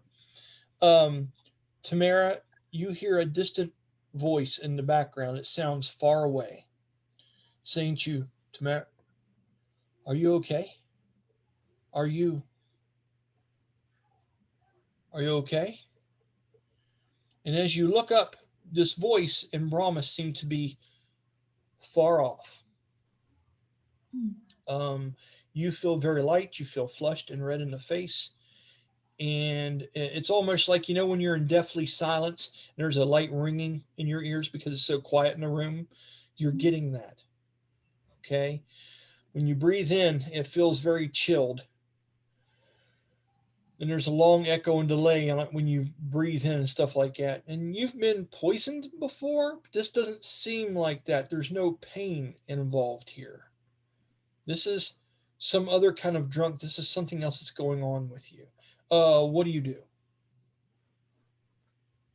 I ask Brahmus to move the conversation inside for food and water. Roll a performance check to see how well you pull that off with disadvantage. I want to see if you can get what you're heading towards.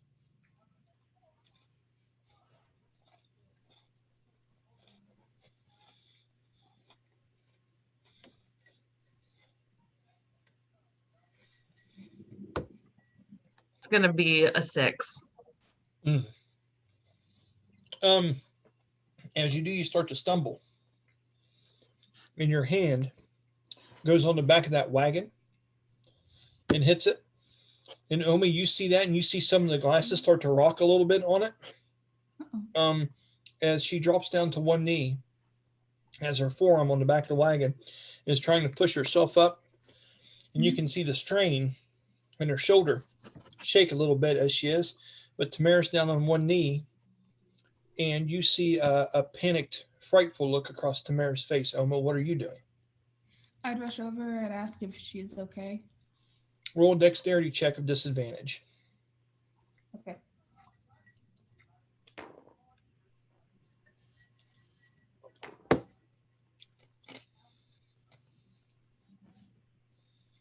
Five. You fall. When you go to turn and go towards her, you have the same kind of feeling that I've described to her as well. And as you turn, your feet get crossed over top of one another and you fall. Sha-dae, roll me a perception check. I want to see what you're noticing.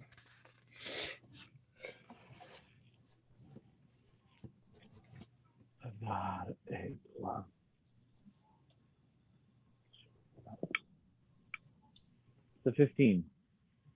Okay. You saw that Sylowen went to head inside, but couldn't quite make it and sat down. And now she seems to be, you see her head nodding. You see the actual wyvern helmet fall off of her head as it's starting to fall, stuff like this, as it lands on the side of the table. And although you find that funny at first, and then you look across there and you see Tamyra on one knee. You look across and you see Oma laid out on the ground in front of her, and panic starts to set in. What's going on? What's happened here? You're seeing this happen all around you. I'd like for you to do another perception check for me, please, Sha-dae. So whatever you're. Oh, hold on. Go ahead, Kara. What are you saying? No. She was talking to me. I was going to ask a question. Please do. Because Sha-dae drank it too, right? So did she just pass the Constitution? No, she didn't. Okay, We're so getting there. Okay. I was just curious. I was like, wait, what happened? No, you guys rolled really shitty on the Constitution scores.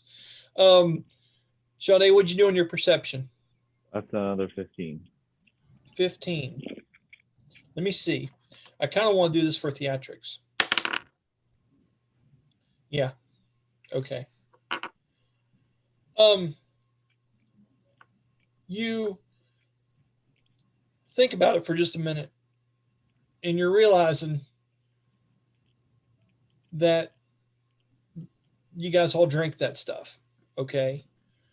But not only that, but just from that brief moment, you start to look around looking for this silver-scaled Dra-Kin woman that had the very enticing draconic voice, and you don't see her anywhere. Okay, and as you look down to your glass for just a minute, and as you do, and you lick your lips and you taste it for a minute, you remember something in the recesses of your mind of a 15, which is a step above basic. That swirling of the glass, that finger, that small upside down tornado shape that seemed to be done of some kind of magic. You've seen that done before. The Drowned Kiss does that with some of the drinks that it mixes on the ship. It's a water genasi controlling a liquid element. You can't believe that you didn't notice it. You rolled a really bad check on that. And in that last moment there where you're thinking about that,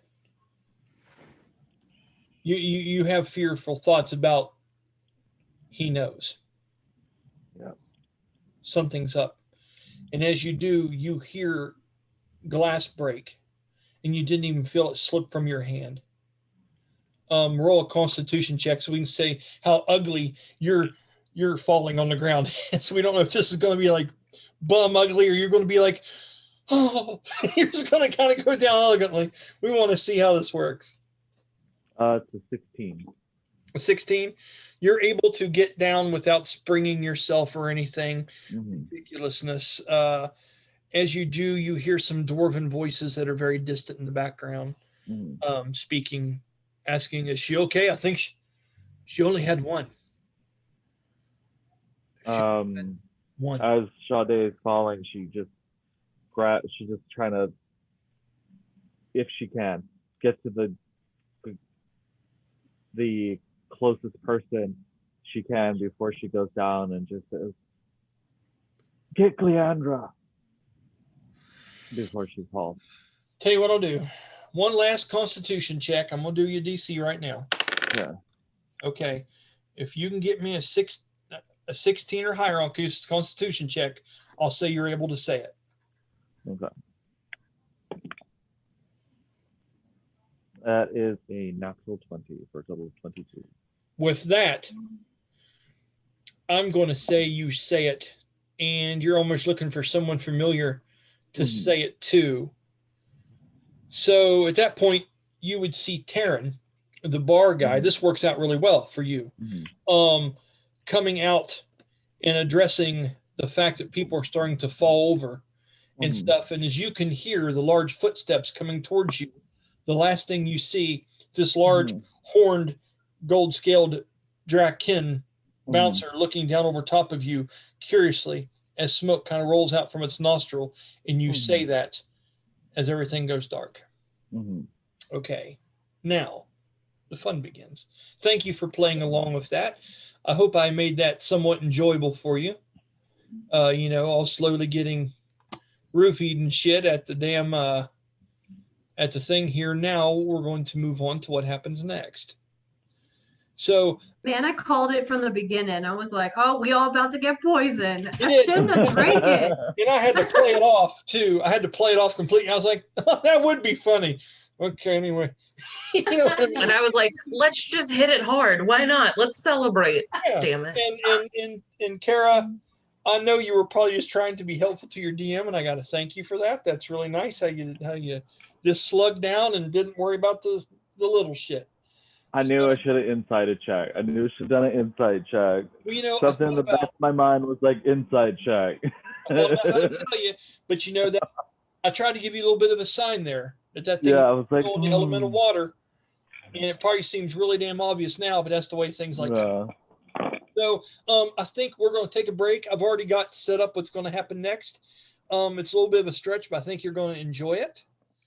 It just came to me earlier today. This will be a nice little thing that we can all do here as a group before hopefully someone freaking helps you all, or the night rolls on and everyone can get in and play the next section of this. Okay. You just got to remember the next game you play, you have to do it hung over, because this is not going to be fun when you wake up from this, however long that takes. So let me go ahead and pause the recording, and we'll be back in just a few moments after we take a break. Okay, we've all scarfed down our food and we're all doing our thing and we're back. So everyone hit the decks, and this, whatever this was, this concoction that all of you have had has affected you in some way or another. Some of you fought it better than others. Some of you couldn't hardly fight it at all. And you find yourself somewhere.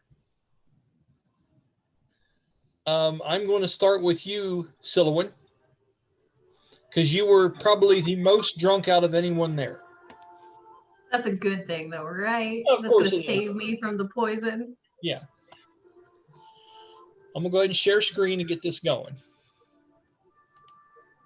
Wait, are we fighting the innkeeper? Don't know yet. Oh, okay.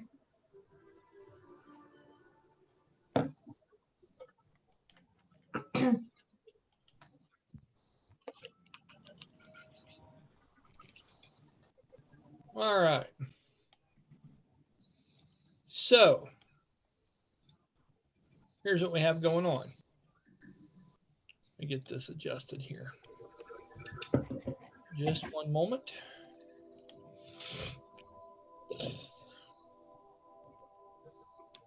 Almost there. Are you rolling dice? No.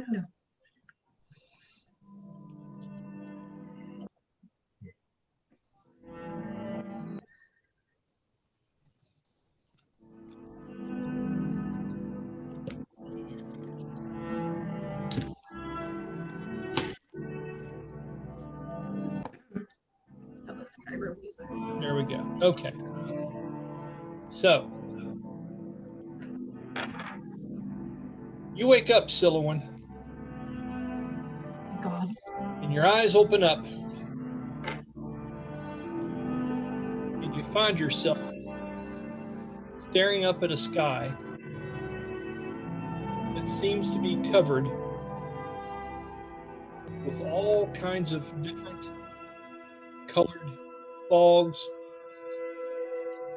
swirling over top of your head, swirling all over the place, as you seem to be in some kind of forest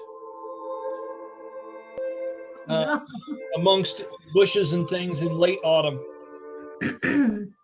It seems familiar, and in the distance and in the background, you can hear the soft singing of what used to be your sisters. Music's loud. I can't really hear you over the music anymore. Okay, let me change it real quick. Hold on.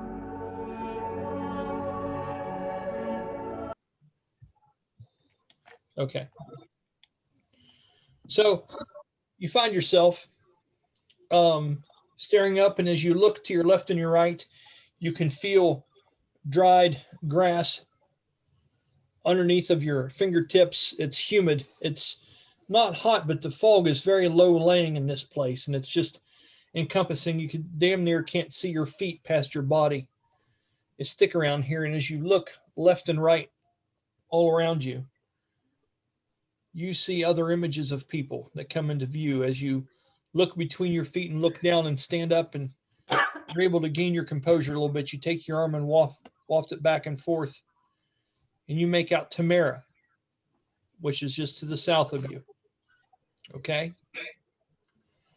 Over to your other side, you see Sha-dae still laying there on her side, facing away from you, as if just sleeping on some afternoon out in the woods. And down below that, you would see Oma laying on her stomach. Okay? Her arms outstretched, as if she had fallen on the ground, right where she was at. I want you all to roll me a Constitution saving throw. This is going to say the order in which you wake up. 20, not nat. 14. Okay. 16. 16. And what'd you get out, or Sean? 12. Okay, so the 20s first. Sylowen, you rolled the non-natural 20, correct? Okay, so you stand up, look around in this place, and that you can't see more than maybe 100 foot away from yourself in any given direction. It seems like the fog gets too thick and you're stuck in some kind of place you can't tell if you've been brought here. You still feel the effects of this on you. Things still seem to be sluggish. When you breathe, you still hear a slight delay and echo of the sound. But you do see people that are familiar around you, within 10 or 15 foot or so. You also see a forked roadway in the middle of this area. Okay. It seems to be an intersection of crossroads. The bushes and the shrubbery and stuff that you're laying within too, it's very late fall. It's maybe about 45 degrees out. And it's only about 2 foot tall. As you sit up and look out of this foliage and cover, what is it that you're doing? You were the first one to snap out of it, possibly. Can I do like an investigation check to see if there's anyone else in the clearing or like some footprints of like somebody dragging us there? So you'd like to stand up and see if there's a sign of someone bringing you here. Yeah, go ahead and roll for that. Sure. Well, actually, I guess no. First, I would check and see that everybody else was okay, Okay. like breathing. That would be the. Just out of coincidence, when you jumped up a minute ago, the first person you saw was Tamyra. What would you like to do and how would you like to interact? Wait, she's up? She is laying there, but still passed out. She seems like she has slumped over, like she was on one knee. And it's very similar to the way she passed out on the cart. Only in this, she seems to be on a heavy bush and is holding her up almost like the wagon was in the scene we had. I guess I'm asking, like, can I perceive that they're all breathing and like okay and alive? Yeah, go ahead and roll your check for me then. Let me see how. Would that be investigation or? You just want to do perception. That's wisdom. My investigation's better. Uh-huh. Do it. No, I was just laughing. That's gonna be a 15. You say 15? Mm-hmm. Yeah, you can't exactly tell from Tamyra and Oma. Oh no, I'm sorry. It's gonna be an 18. That's pretty good. You can see after staring at Tamyra for a long moment that her shoulders do seem to go up and down, and you see that the foliage and the shrub and stuff that she's laying upon there, you see the leaves do move to a certain degree, as if she's starting to stir a little bit, as if maybe coming out of this. Okay. Do I perceive anything about Sha-dae and Oma? Sha-dae is not moving at all and laying over on her side, and you see Oma slowly starting to draw her hands in towards herself. Okay, so She's can I laying go? down, but she's starting to arch them in. As you can see, the wrinkles of fabric on the back of her cloak that is just kind of thrown down and laid behind her are starting to move and fold ever so slightly. Can I go to Sha-dae then? Absolutely, you can. And just like make sure that she has a pulse? Yes. Okay, so that would be a medicine check. 3. Okay. She's dead. She's dead. So you're grabbing her hair and sticking it up to your ear, trying to find a pulse. Sha-dae, who rolled next highest? Who was it? Oma. Okay, Oma. You were the next one to show visible signs of moving around and things happening.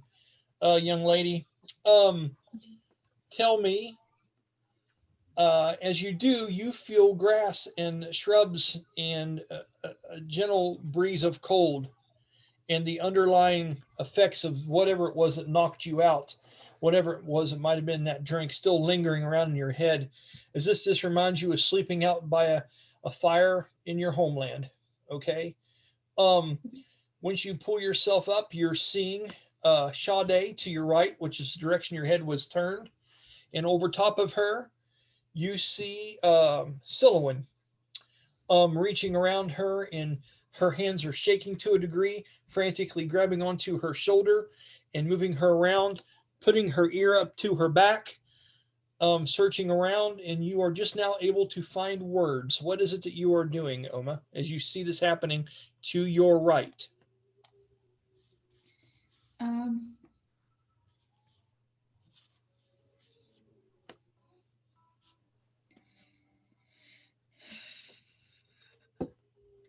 And if you don't have any words, if you're not sure what she would do, that's a valid answer as well. I mean, it's not always supposed to be, I do this and I have this whole paragraph laid out. Sometimes people are just surprised and don't know how to act. So that's a fine response too. You just let me know, okay? Okay. I would like to look around and see where I'm at, try to get my bearings. Okay. Roll a perception check. Okay. 18. Okay. You're not familiar with this place. But with that check, You do, however, recognize the feeling of what's going on here. This is very similar to how it feels when you are in the spirit world early on. When you were first learning how to do that and cross over and communicate and have visitations, this feels like a much more feral, out of control version of what it feels like when you go into your magical device that you have on the airship. Okay? Can I cast detect magic? You may. Okay. What is the focal point of that spell? Usually, if I'm not mistaken, you have to cast that on something, right? Oh. Or is it just, I think it just, or Sean, maybe that just works in a whole area. It's just she just casts it, and if anything magical appears within the spell's range, it shows up in her purview. Okay, so go ahead and cast that. Alrighty. It just, do you cast it just automatically happens? Yeah. Okay. Just for the hell of it, roll me a spell save DC. I would like to see the potency of which you cast this spell, Alex. Okay. So it'd be a 1d20 plus your spell save DC. It's the, you know which number that is, right? Yeah. 16. 16. Okay, you sense Sha-dae has something magical on her. You sense that Tamyra has a couple different things on her, and they are active here. They are still on their person here, so that's one good sign. A lot of times when you do your spirit world stuff, you're not quite sure if there's things, usually it's just you, and the things you're wearing are just decorations at that point. You detect it from Sylowen as well. You detect it from her lance, and slightly on her cloak that she throws over the side of her shoulder on her armor, as it has a damage resistance to fire. Something that's good to know, Sylowen. And thank you for altering the name and putting down Sylowen and Tamyra on that. That helps me as I'm looking up and just shouting names out. So as far as the realm itself, you don't much get a sense that it is magical in your mind. This is something different. You're not even sure if this is exactly real or something that could be checked, so to speak. Okay. Okay, who was next in the list? Okay, Tamyra. You wake up, and as you do, you find yourself and you're on your knee, and you feel the armor pinching onto your stomach area and around your arms as you've woke up in a very uncomfortable situation. You were leaning against this shrub beneath you as if it is the side of that wagon. Like this has replaced the wagon's position where you were passed out leaning against the edge of it. As now you see and you feel leaves, and you can hear them rustling and stuff, small dried up leaves on this shrub or bush.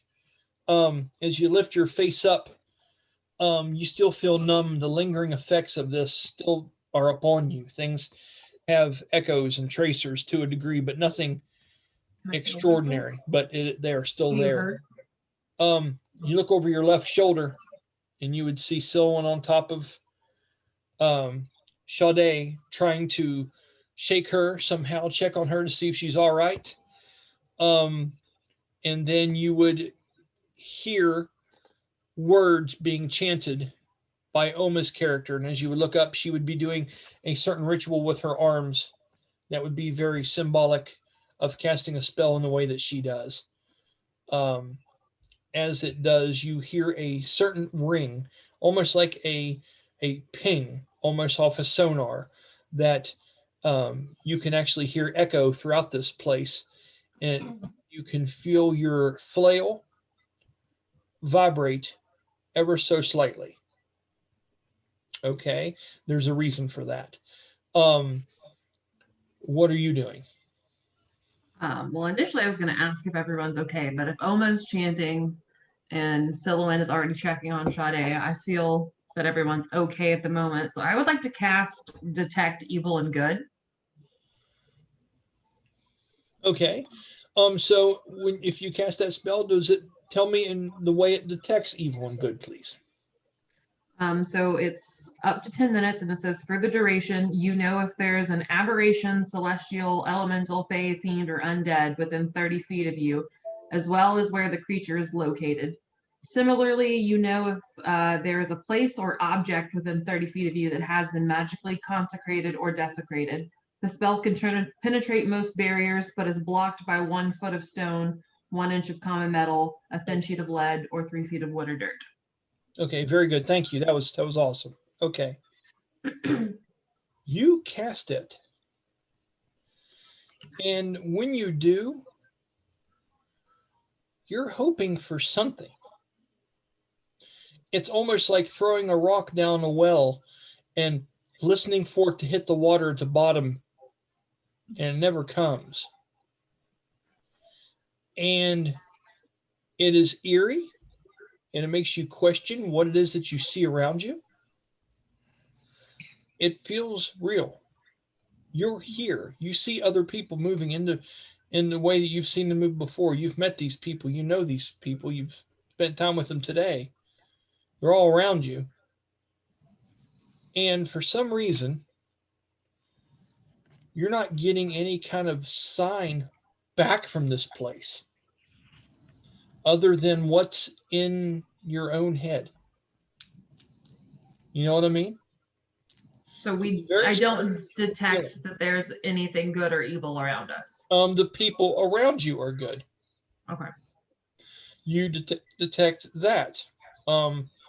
You do not detect any evil, but then you start to think about evil.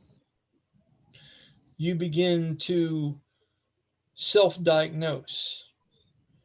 It's almost like you're afraid there is something evil here, and you feel that there could be, but you can't sense anything, and your mind starts to leap and wonder about what this place is and what this could be. And you were drinking something, and now you're here, and are you dead? Why are there other people laying here? And your mind starts to race. I would like for you to do me a charisma saving throw. Is that just a D20 plus my charisma? Well, your charisma and your proficiency bonus, and tell me what you get. Natural 20 plus 8, Awesome. 28. That is awesome. Okay. This is going to be vastly important here in a minute, okay? I get a flat. All right. So, next, Sha-dae. After 20 years old. Nice. You come to, and you have the last syllables of the word, and you hear, and everyone else hears her say, Gleandra, as if you were stopped halfway through it. You only hope that you got those words off right, but what is this? You feel your rib cage hurting to a degree as you've landed onto the ground, as you are laying awkwardly as you roll back over. Sylowen's hands on you, searching frantically for something. What is it that you do? Well, seeing that Sha-dae was positioned where she's not facing anybody, her eyes turn red, and she immediately scrambles to her feet and draws her rapier at the first touch of somebody touching her. Okay, so as you do that, Sylowen, and I'm just trying to just bring back the state you were in. You went from just carefree and joyful and just trying to do all this, and you can still taste the wine on your lips even now in this place, Sylowen. And all of a sudden this person, this Sha-dae, moves, you feel physically that they move and jump back from you and turn around, draw the rapier with a look of almost like a creature trapped in a corner. How do you react to this? I say, oh, thank God, Sha-dae. You were the only one who wasn't moving. I was so scared you were dead. I don't know where we are. It's fair.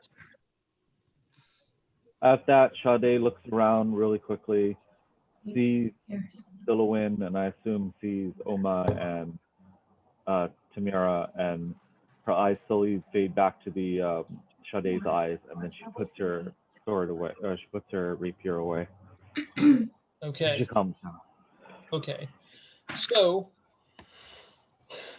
after seeing that, Sha-dae, do me a charisma saving throw. A 1d20 plus your charisma bonuses.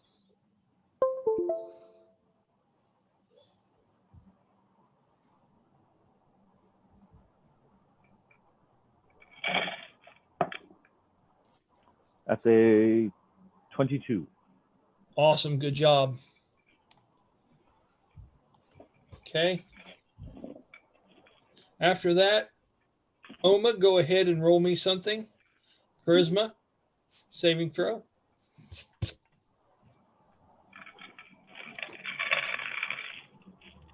Always like it when Alex covers up halfway through the game. It reminds me of the Bastion, a never-ending story. He's up in that attic, like going through that book. It's always good stuff. What'd you get, Alex? 17. 17. Okay, and lastly, Sylowen. Same thing. Okay, you rolled earlier and got to 28, didn't you? That was me. That was you. Okay, yeah, you're doing a charisma saving throw. I just did 19 plus 6, which is 25. Wait, no, I don't get to use my 3 for charisma normally. Right? Because I'm a bard, do I use it now? Yeah, in this instance, you would. Yeah, that'd be fine. Yeah, 25. Okay. That is interesting. Okay. Oh, God. All right. So I'm going to focus on the 2 lowest. Okay. As you're in this place,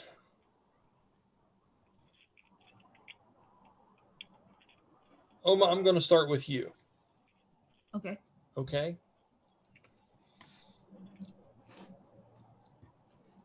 This place doesn't look all that unfamiliar to you. You feel like you should know this place. You know the forest. You know different landscapes south of New Gemdar. You know about those lands. You don't smell any river water, and you know that usually when you're in a state like this from your spirit walking, that this is connected to someone somehow. Could be connected to you, could be connected to one of them. You're just not quite sure. Okay. Mm-hmm. And as you are looking around and stuff like that, it starts to rain.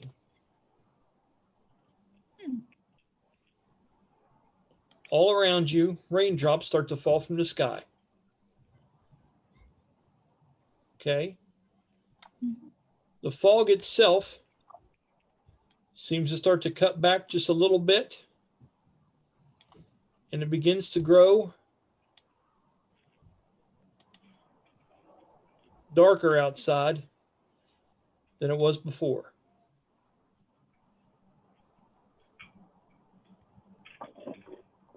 Okay, to the point where the mist is laying on the ground, it makes things just hard to see in here. Okay.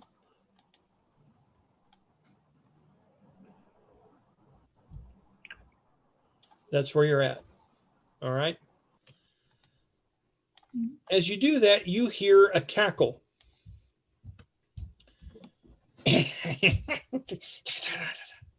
And you hear these words echo and run from one place to another in here. You've heard this before. You can't put your finger quite on it. You hear another sound over in the distance. And something runs across, and you can swear you see a shape come out of a bush over in the distance, and you can barely catch it out of the corner of your eye. It's almost like when you have something in your eyes bugging you and you try to look at it, but the more you look at it, the more it chases out of the corner of your vision. Finally, after a long moment, you hear the sound and these little patterned steps and little puddles of water. And you catch a glimpse of something just out of the corner of your eye up ahead of you. I'd say incoming. Okay. As you say that, you're looking up past, and we're going to go ahead and move these folks around here. We're going to say that Sylowen. Okay, let me do a little bit of moving here if you don't mind. I'm going to say Sylowen was over here on top of her, checking her out. You had got up where you were at.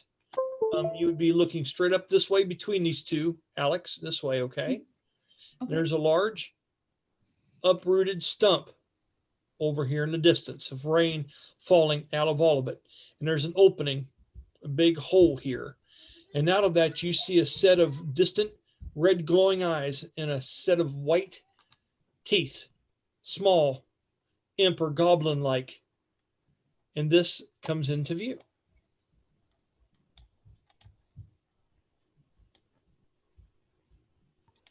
But I thought we didn't perceive anything to be there.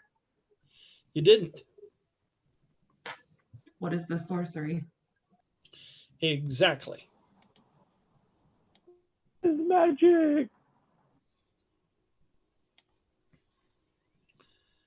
Exactly. These creatures seem to spring up and spring forth and crawl out of that hole in that stump. And they seem to be somewhat transparent. You can almost see through them.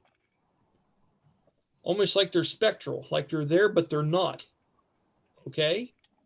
They seem to have some kind of veil of shadow and stuff emanating from around them. And they seem to be made more of smoke and the stuff of nightmares than they do actually seem to be made out of substance. And there are 3 of them up here, Alex. And they are looking down onto you. You recognize these as the shadow imps that you saw in the city the night that you and Dahan were attacked by them. This is something that happened to you very recently, and you can feel it coming out in your thoughts here.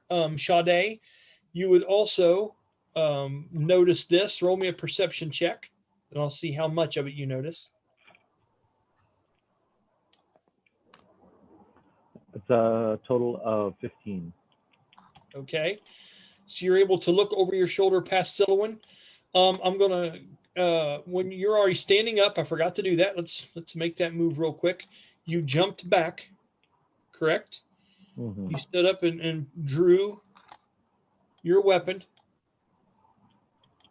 Okay. And you moved to here. And you were looking out and about, and they are up here just north of you. All right, Sean? Mm-hmm. The rain seems to be passing through them. Just so you know. Okay, with that, I would like to turn my attention to you now, Sha-dae. You are seeing something that you saw earlier today, something that's a memory. Mm-hmm. Something that is reflecting itself in here. And you hear something being whispered to you from a distance. Your last words when you were getting ready to fall unconscious were Gleandra. Okay? And as you think on that moment, and you think about her in general, you think about the city, about how long you've known her. You start to hear some kind of very subtle sound. It almost sounds like a whisper on the winds, and you can't quite make out where it's coming from, but you could swear it almost sounds like the wind is speaking to you, like there's the long letter S, almost like a serpent sticking its tongue out and tasting the air, looking for its bearing, and you can hear this. Then all of a sudden you hear it again. And you hear it again, and they overlap each other as if people are singing in a choir. It doesn't seem like anyone else hears this but you. And all of a sudden it's loud. You think of Gleandra. You think about what she is. And something comes into view.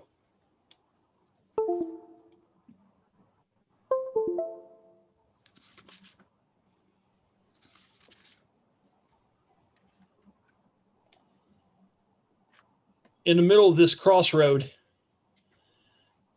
something has come into view. The rain seems to pass through it. It is not quite materialized as the hisses come from several different heads of some large hydrid-like serpent creation that has the heads of many different snakes, basilisks to be more precise. It's like something that come out of one of your worst nightmares. What do you do?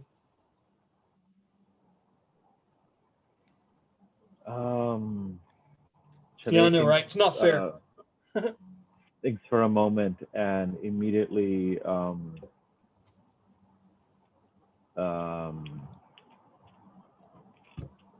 far is this thing away from? As you are looking and counting how far away this thing is from you in this dream, Tamyra, you see this thing take shape as the rain seems to pass right through it. And you're thinking out loud, you know, like you just told me yourself, I checked for this. I wanted to make sure this didn't happen. You know what I mean? And you're not familiar with either one of these things that's happening here. You've got to think someone else is, this is something else here. This isn't, is this real? Is it not real? You feel wet. You feel the cold. And you're seeing these things. What are you doing? I'm going to cast Identify. Okay. Give me a brief description as to what Identify can do for you. I choose an object. Oh, that I must touch. Yeah, go and touch it. Go ahead. Be Crocodile Hunter. Going up there and just I'm going to touch it. Dude, Rachel will be laughing her ass off right now. And Sylowen yells, "Don't touch it!" Okay. Okay, maybe I'm not gonna touch it. Okay. Are we in initiative right now, or? Well, wait a minute. As you're looking around, you grabbing your lance off your back? I want to cast command, so I can speak a one-word command to a creature that I can see within range. So I have a 60-foot range. And the target must succeed on a wisdom saving throw or follow the command on its next turn. Let's hope it's dumb as fuck. It does not have an effect if the target is undead, or if it doesn't understand your language, or if your command is directly harmful to it.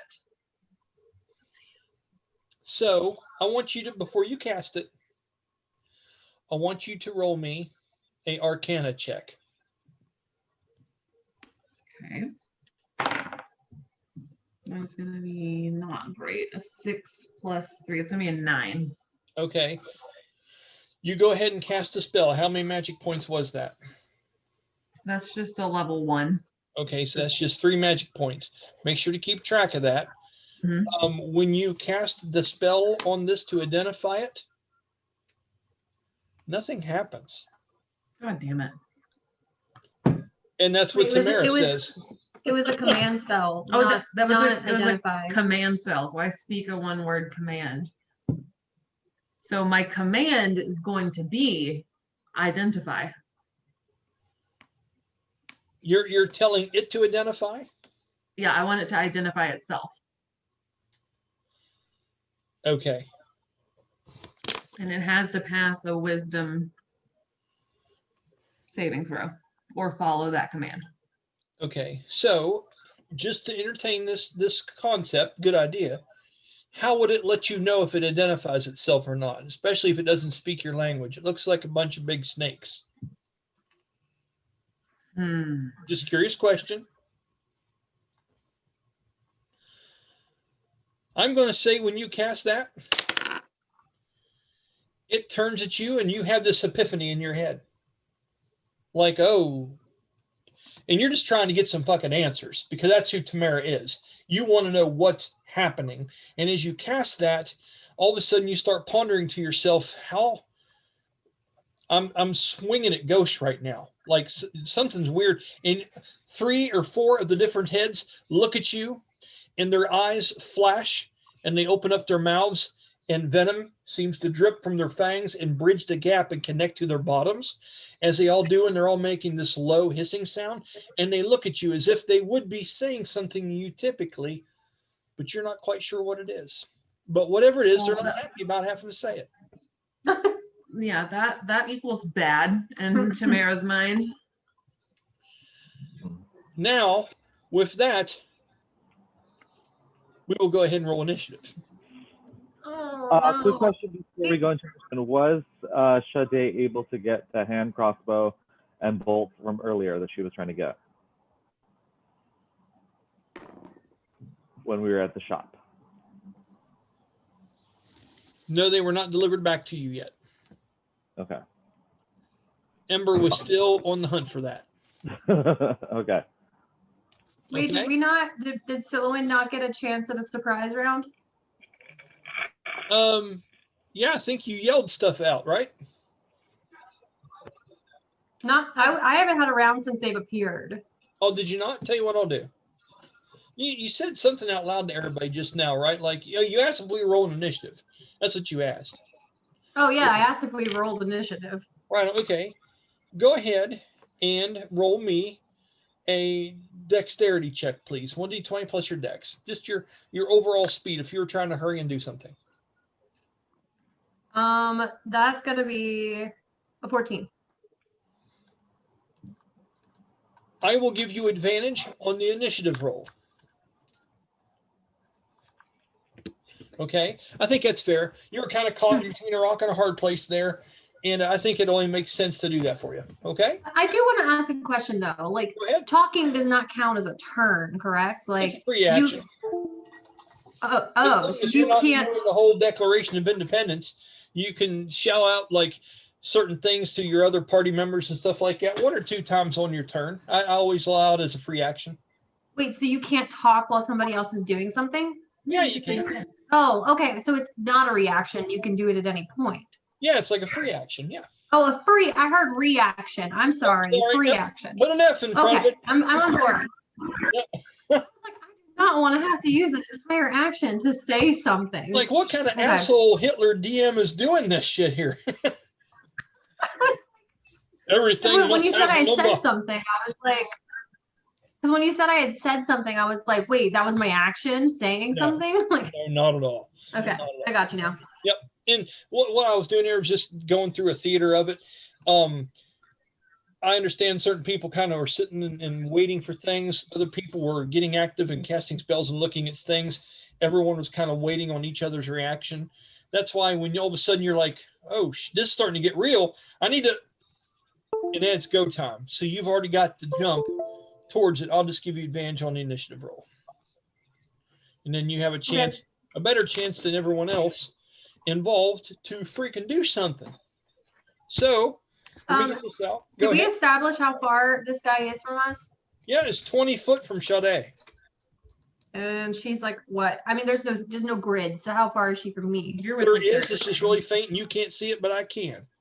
You're within like 30 feet. Okay. You're 5 feet So away from you Sha-dae. can kind of see the squares here barely.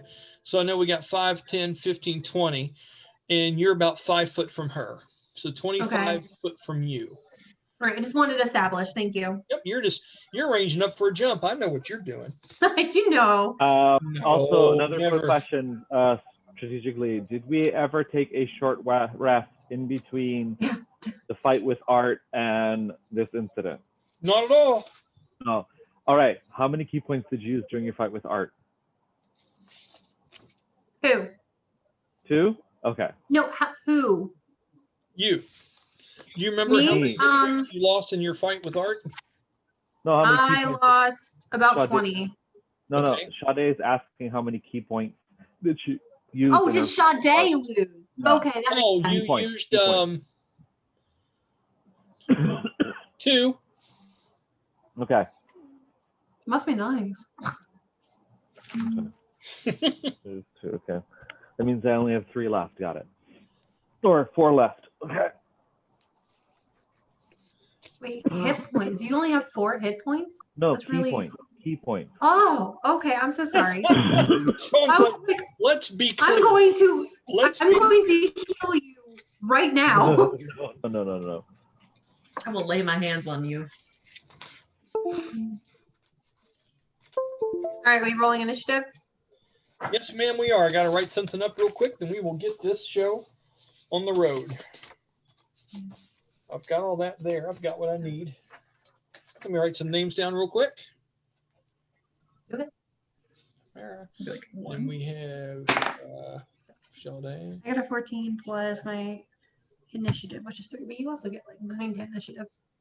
Oh, I get advantage. Do I get advantage? No, I do because I didn't get an action before we went into initiative. Okay, just a minute. My last one, babe. Oops.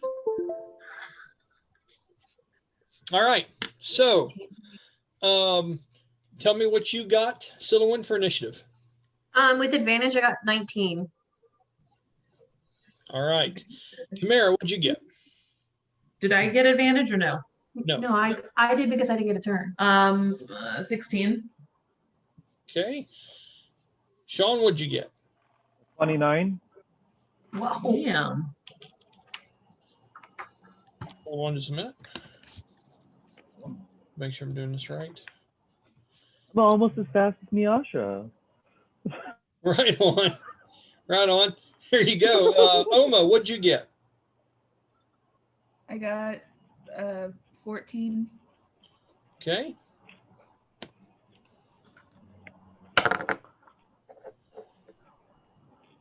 You got 14 too, right? No, it's 16. 16. Right.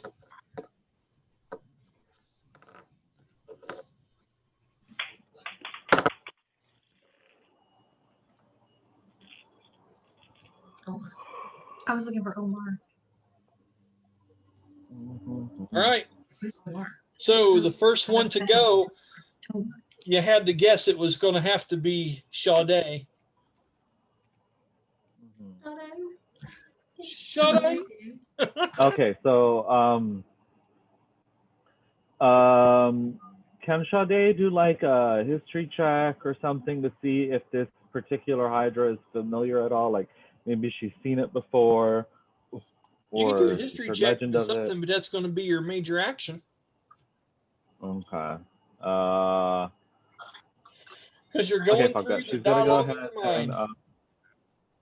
and she is going to run 55 feet toward the shadow imp thingies to the Okay. closest one. If she can get within range of it, and she's going to punch at the shadow imp. Okay. So let's go 5, 10, 15, 20, 25, 25 foot, and you're within melee range of it. Sure, I'm gonna punch that one in the face. Okay. Right there be 25. All right. Go ahead and roll an attack for me, please.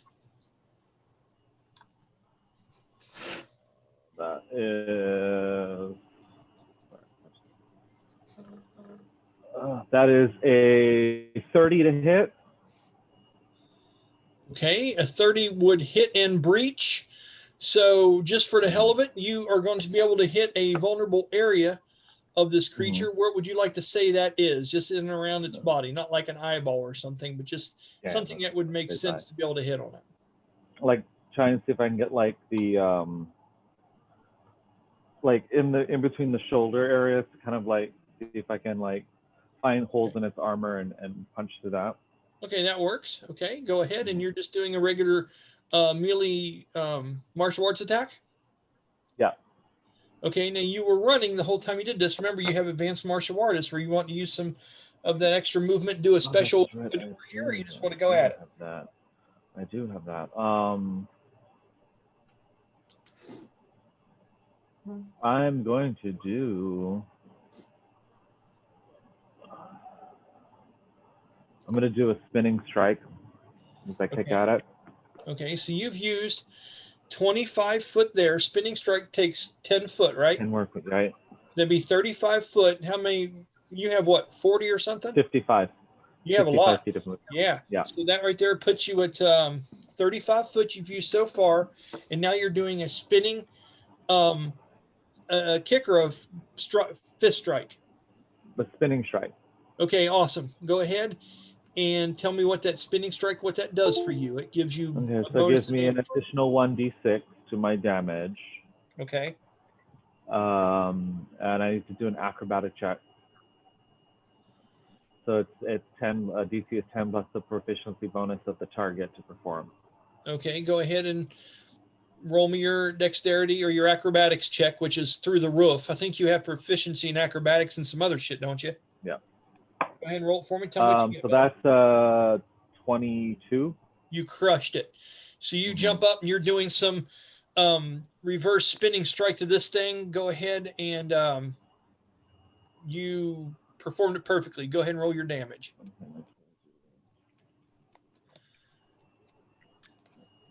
So it's 8 plus the total plus the so 2.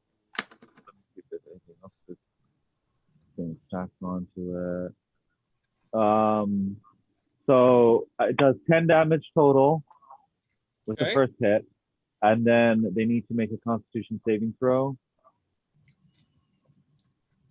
And so that's 10 plus 8 plus 3. So the kind of the DC is 21. Okay.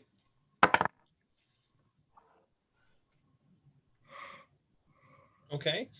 As you jump up and swing and come across this creature, your hand goes through it as if it's some kind of ghost, like the material substance of your hand wouldn't have had a purchase on it, but because you're a monk of a certain level, your hands are considered magical weapons.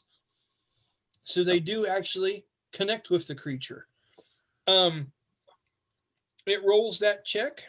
No effect. Okay. Okay. And then I get And what was your damage again from that? 10 total. Okay, got it. And then I'm going to take a second punch at it. I'm going to. I want to mention something real quick to you, Sean. When you went through that and did that to it, you felt it recoil as if your hand went through a thick plume of smoke, but you felt cold as you came out from the other side of it. No resistance as you were expecting to, and you almost overextend on your spin as you take 3 points of psychic damage when you made physical contact with the creature. Go ahead and go again.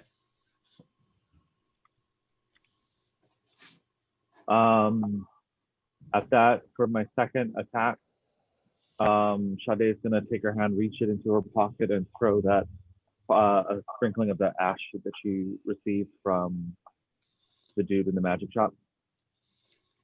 Okay. You reach down in there. I'm gonna say it's gonna take another. I'll do just an attack worth of time. Okay. Yeah.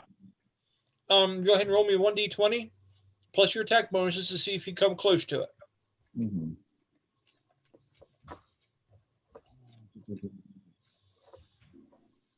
Now, do you know what this stuff is supposed to do? It's supposed to. I wrote it down. It's supposed to act kind of like hellish rebuke, and then it's also supposed to track the person who summoned the creature. Yep. I remember. Go ahead. Correctly. That's awesome. Go ahead and do it. So that is a 27 to hit. That hits. You sprinkle the dust out, and it falls on top of the creature, and it passes down through it slowly. As it touches the creature, you see the dust turn into sparkling embers as if they are kicked up from a bonfire or something. And it looks to you, and it gets a cruel look on its face as if you've done something to please it in some way. As it looks up, it makes this very weird, almost funny kind of sound. As it does, go ahead and roll your Hellish Rebuke damage. Hellish Rebuke. With that item, what level am I casting Hellish Rebuke at? Level 1 or Hellish Rebuke is 6. Write that down.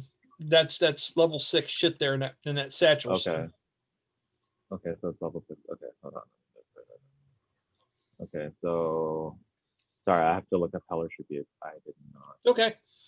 You're gonna shit when you see what happens.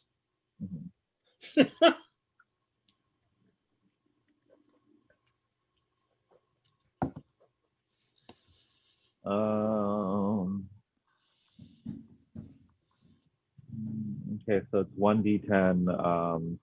First, the first level of the 1d10. So I have to pull up my d10 dice because I put it away. I just can't wait to see Tamyra's face when I pull off this next shit here. This is going to be fantastic. That's right, Kara. I'm talking about you. 1, 2, 3, 4. Sorry, I'm just trying to find all the correct dice, Steve. You're all right. 1, 2, take your time, 3, Adam. 4, 5. I've never had to use d10s before. Okay. So it's 6 d10s total. So that 6, 7, 14, 19, 21 points of fire damage. Okay. Is there any saving throw versus that? It's a dexterity saving throw. Okay, and what is the DC of that? Would be against.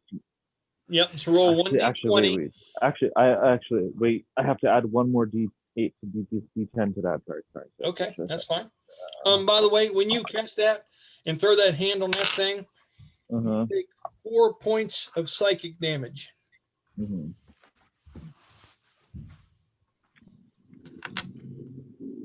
Okay, so that was a total of, it went from 21 to 25, and I have to roll dexterity DC. So I'm going to use my. Let me know what that is.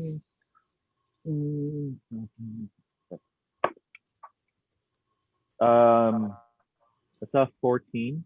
Okay. Alex. Yes. Roll me a dexterity saving throw. Okay.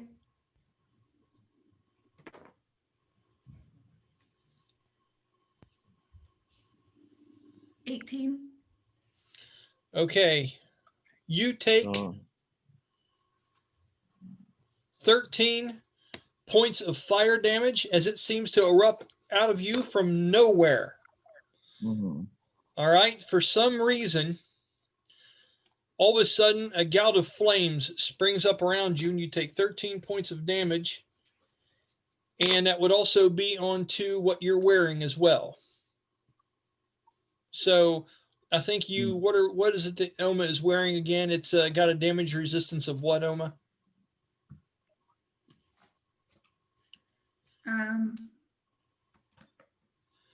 3. What's its grade is all I need to know.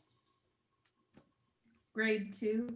Okay, so yeah, it would be half that. So your clothing takes 6 points of damage to its armor points. You just want to make a note of that in the bottom corner of your sheet or on scrap paper, okay?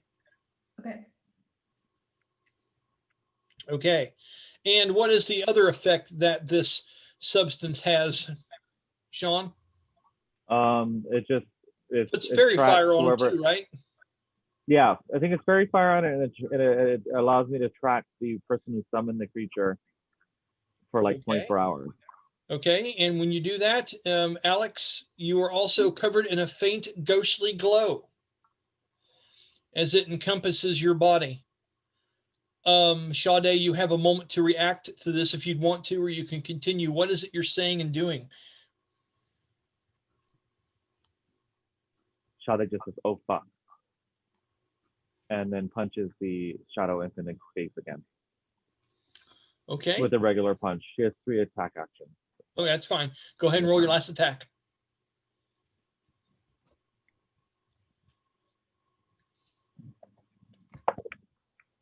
So 21. A 21 hits and breaches. Go ahead and roll damage.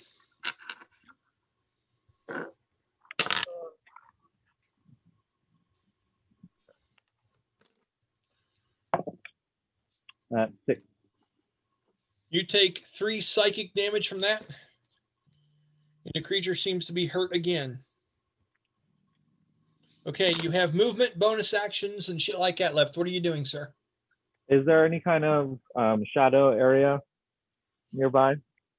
There is nothing but shadows here. Okay. I'd Everywhere. like to find the closest shadow and bonus action shadow step back to where I was. Okay, so I will say you can do it up to how many foot? 60? 60, yeah. I will say you can shadow step into one of these character shadows. I will shadow step next to Oma, and seeing how what I did hurt her, I'm just like, oh God, I'm so sorry. Okay. That's not meant to happen. So, Oma, what is your reaction? You have received this damage out of nowhere. I would like for you to roll an Arcana check.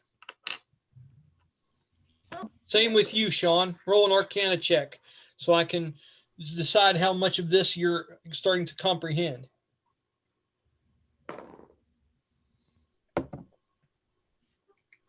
Well, It's 18. Okay.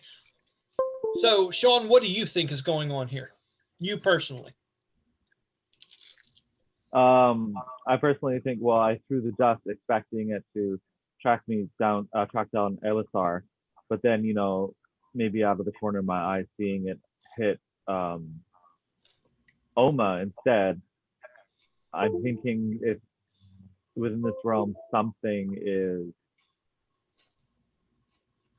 trying out our worst fears. Okay, that's fair. Oma, what do you think's going on here?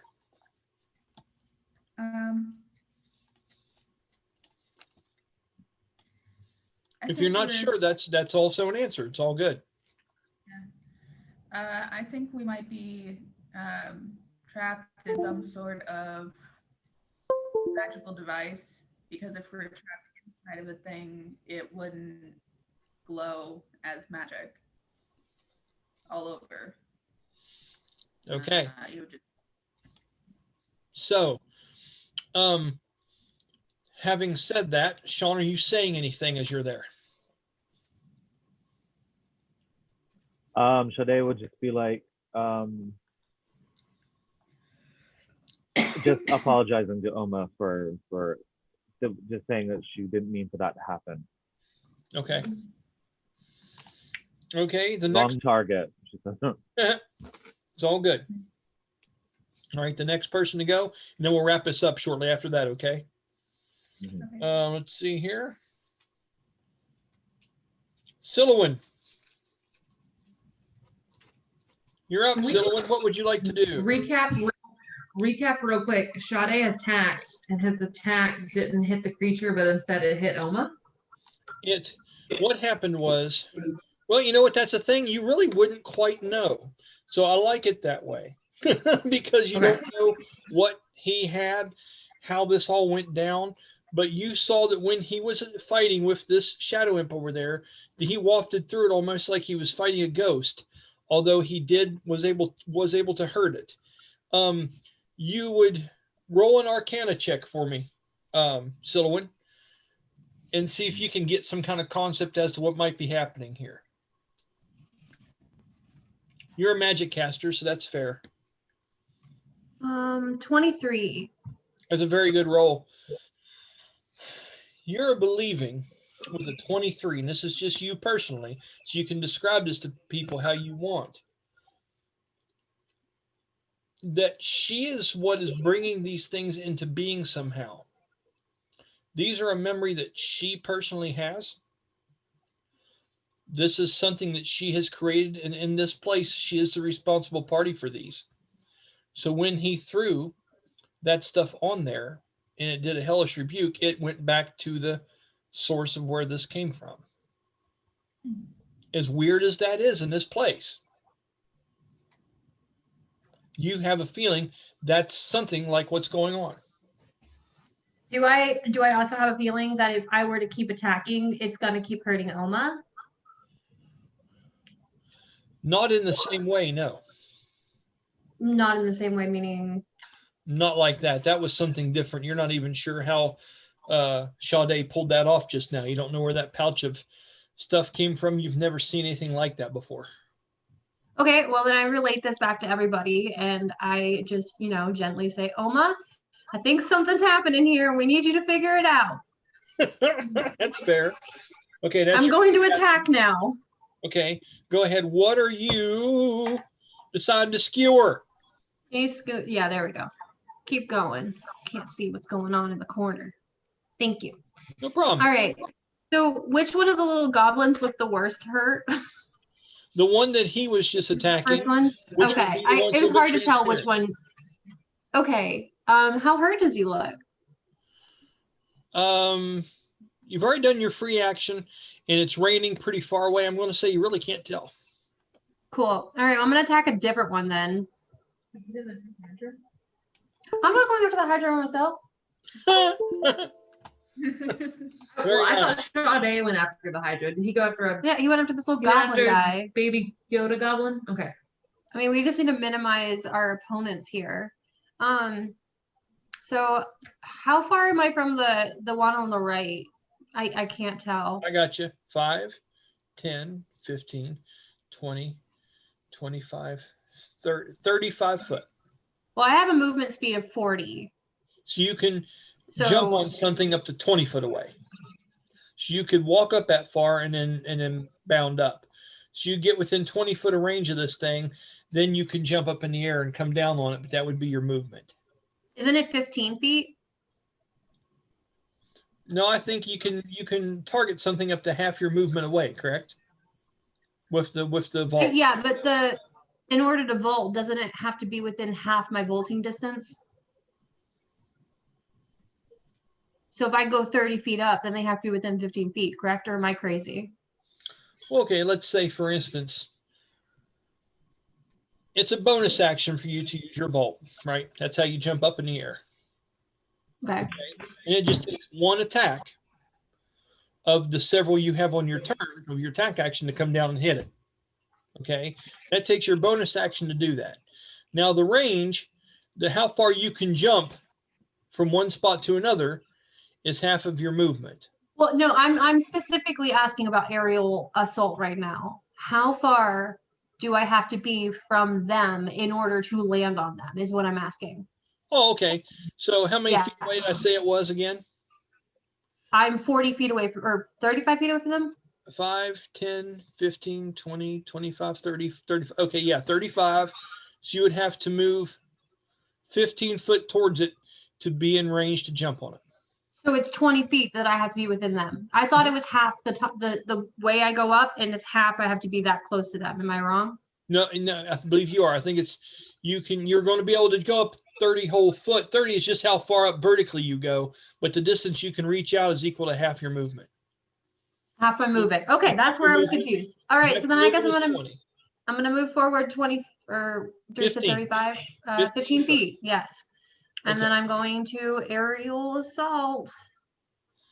Okay, I like it. And are you adding anything to that, or are you just doing an aerial assault? Can I decide after whether or not I want to use weapon specialist? Absolutely. It works like a divine smite when you add on that ascend or descent one. Also, I know I just used my did I just use my reaction for, I used my reaction for vaulting, correct? No, that was your bonus action you used. Bonus action. Okay. Elusive step. Can you explain that to me? Elusive step is only used when you're on the defensive side of things. Okay, it just says it's a reaction, so that means that if someone were to swing down on me, I could use it then. Yep. Cool. Just wanted to make sure. Oh, that's awesome. I'm glad you're asking questions. That's how to do it. All right, so it's gonna be 23 to hit. 23 hits and breaches. Yeah. All right. So And then- the lance comes up. That's a D8. Not a D8, no. And you bring the lance down upon this creature here. All right. 1D8. So that's 8 plus 4, 12 plus 14, 15, 16, 17. Yeah, 17 damage. That's awesome. Just 1 minute. Okay. Bam. 17 points of damage to that one over there. Nicely done. Okay, as you come down with an awesome hit, did you want to add your descent or ascent or descent to it, or are you holding that for now? What are you talking about? When you have that that move that you get to add d8s to it from where you take off and where you land. Oh, I already added that. Did you? Okay. All right. So we got 17. Outstanding. And you hit on the thing, you would suffer 3 points of psychic damage. Why am I taking damage? When you hit through this thing, the lance went through and stuck it. And although your lance does have a magical ability because you've attuned to it, that's the only reason it can damage it. But it seems, once you lance through it, it seems to step to the side. And it's almost like it's made out of some kind of dark necrotic energy. It just steps out of it, and you see these tendrils of its body give way. It steps back, and then they reform. As it steps to the side, you have damaged it, but it seems to have recovered from the strike. You feel a chill and a numbness go up your arms as you come down through the thing of some kind of necrotic psychic damage comes from this creature. That is one attack. How many do you have this turn? I have 5 out of 2 rounds, so I could do 3. Yep. So 2 more swings you can take, and you, yeah. It's gonna be 27 to hit. That one breaches. Go ahead and roll your damage, and you can add a 1d4 to that or a 1d6 once a day. That's a 19 damage. I'm gonna go ahead and just give him that. That's awesome, dude. 19. Okay. This thing is bloodied. It looks hurt. All right, well, let's try to kill it. It seems to start fading physically from what you're doing. Let me make sure I got the right one. Yep. And it seems to be going in and out of existence. All right, that's gonna be a 26 to hit. Okay, that works. You took 3 points of psychic damage on that second time you hit it. Okay. Okay. And then you did a 26. That breaches it again. So as you landed with this big glaive, wham, you landed, you brought it up, spun it around, swung through it again. That one went through the mast of it. And it took it for a minute to form back together as the eyes start to flicker in color from it. It looks up at you and bares its teeth and screams at you in a reaction as you're doing the third attack, giving you disadvantage on it as its reaction. Oh, I get disadvantage, damn it. All right. Well, it's a special move it has. Okay. So go ahead and Wait, so re-roll that last attack.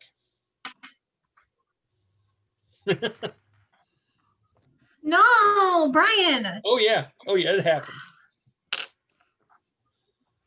I Is got it a 1? 13. No, I got 13. Okay, that misses. So this thing has a special ability, like a lot of people do, including you. Wait. Can I use my D6 now? You could, yeah. You could add a 1d6 to that and see if it makes it where you can hit with it. Okay. Hold on, I'm gonna add my D4 too. Okay, yeah, you can do that. All right, that's gonna be altogether a 17. 17 misses. Damn it! All right, I tried. Tried, guys. You gave it a hell of a shot. You threw the kitchen. I threw sink and everything all the I had at wrenches and everything at it. But that last hit just wasn't able to go through. as you took more psychic damage from it on that last turn, you're starting to question yourself a little bit, and it just looked at you and went, nah! You swung through. It showed those white teeth, and it threw you for a minute, and the last attack did not work. What is it you're doing now? You've used 15 foot of movement. I guess I'm just going to use the rest of my movement to move away. Okay, and where is it? If you back away from it, it's going to get one attack of opportunity on you. Then I guess I'm going to stay. Whatever you want to do. I mean, you're hard to hit. It's up to you. I'm staying. Are you staying? I am staying. You're dug in tight. And I'm dug in. Who's next? Okay. And with that one, I think we're going to go ahead, since it's almost 10. When we come back to this, it's going to be the basilisk's turn. Oh no, I'm so ready. Yeah. Then after it is Tamyra. Yeah. So I got this written down. Okay. So it'd be her, then you. Okay. Yep. So the basilisk will be going at the start of the next turn. So, having said that, let me go ahead and stop my share. Does anyone else want to see anything on the battlefield before I shut it down? How many feet away am I from the goblins? 5, 10, 15, 20, 25, which is right here. 30, 35, 40 foot. Perfect. So she only, wait, how far is your, oh, never mind. Because, I'll tell you after the recording. I don't want to spoil it. No, it's all good. This is part of it. This, you know what I'm saying? All right, so let's go ahead and stop share. Okay, so we've got that started there. Serious shit going on here all of a sudden out of nowhere. The music thing, I don't know what happened. You know, I had that video on YouTube playing in the background, and I had the music just as barely cracked on as you could get it without even any lowered. It was muted. And for some reason, it was just so damn loud. I've got to get the balance figured out as to how I do that. For some reason, I'm having trouble with it, but we'll get it figured out. So with that, once again, thanks to everybody for showing up and doing this thing. We'll end the recording here in a minute, and then we'll have our bullshit session where you guys can ask me, what is it that I'm trying to accomplish here?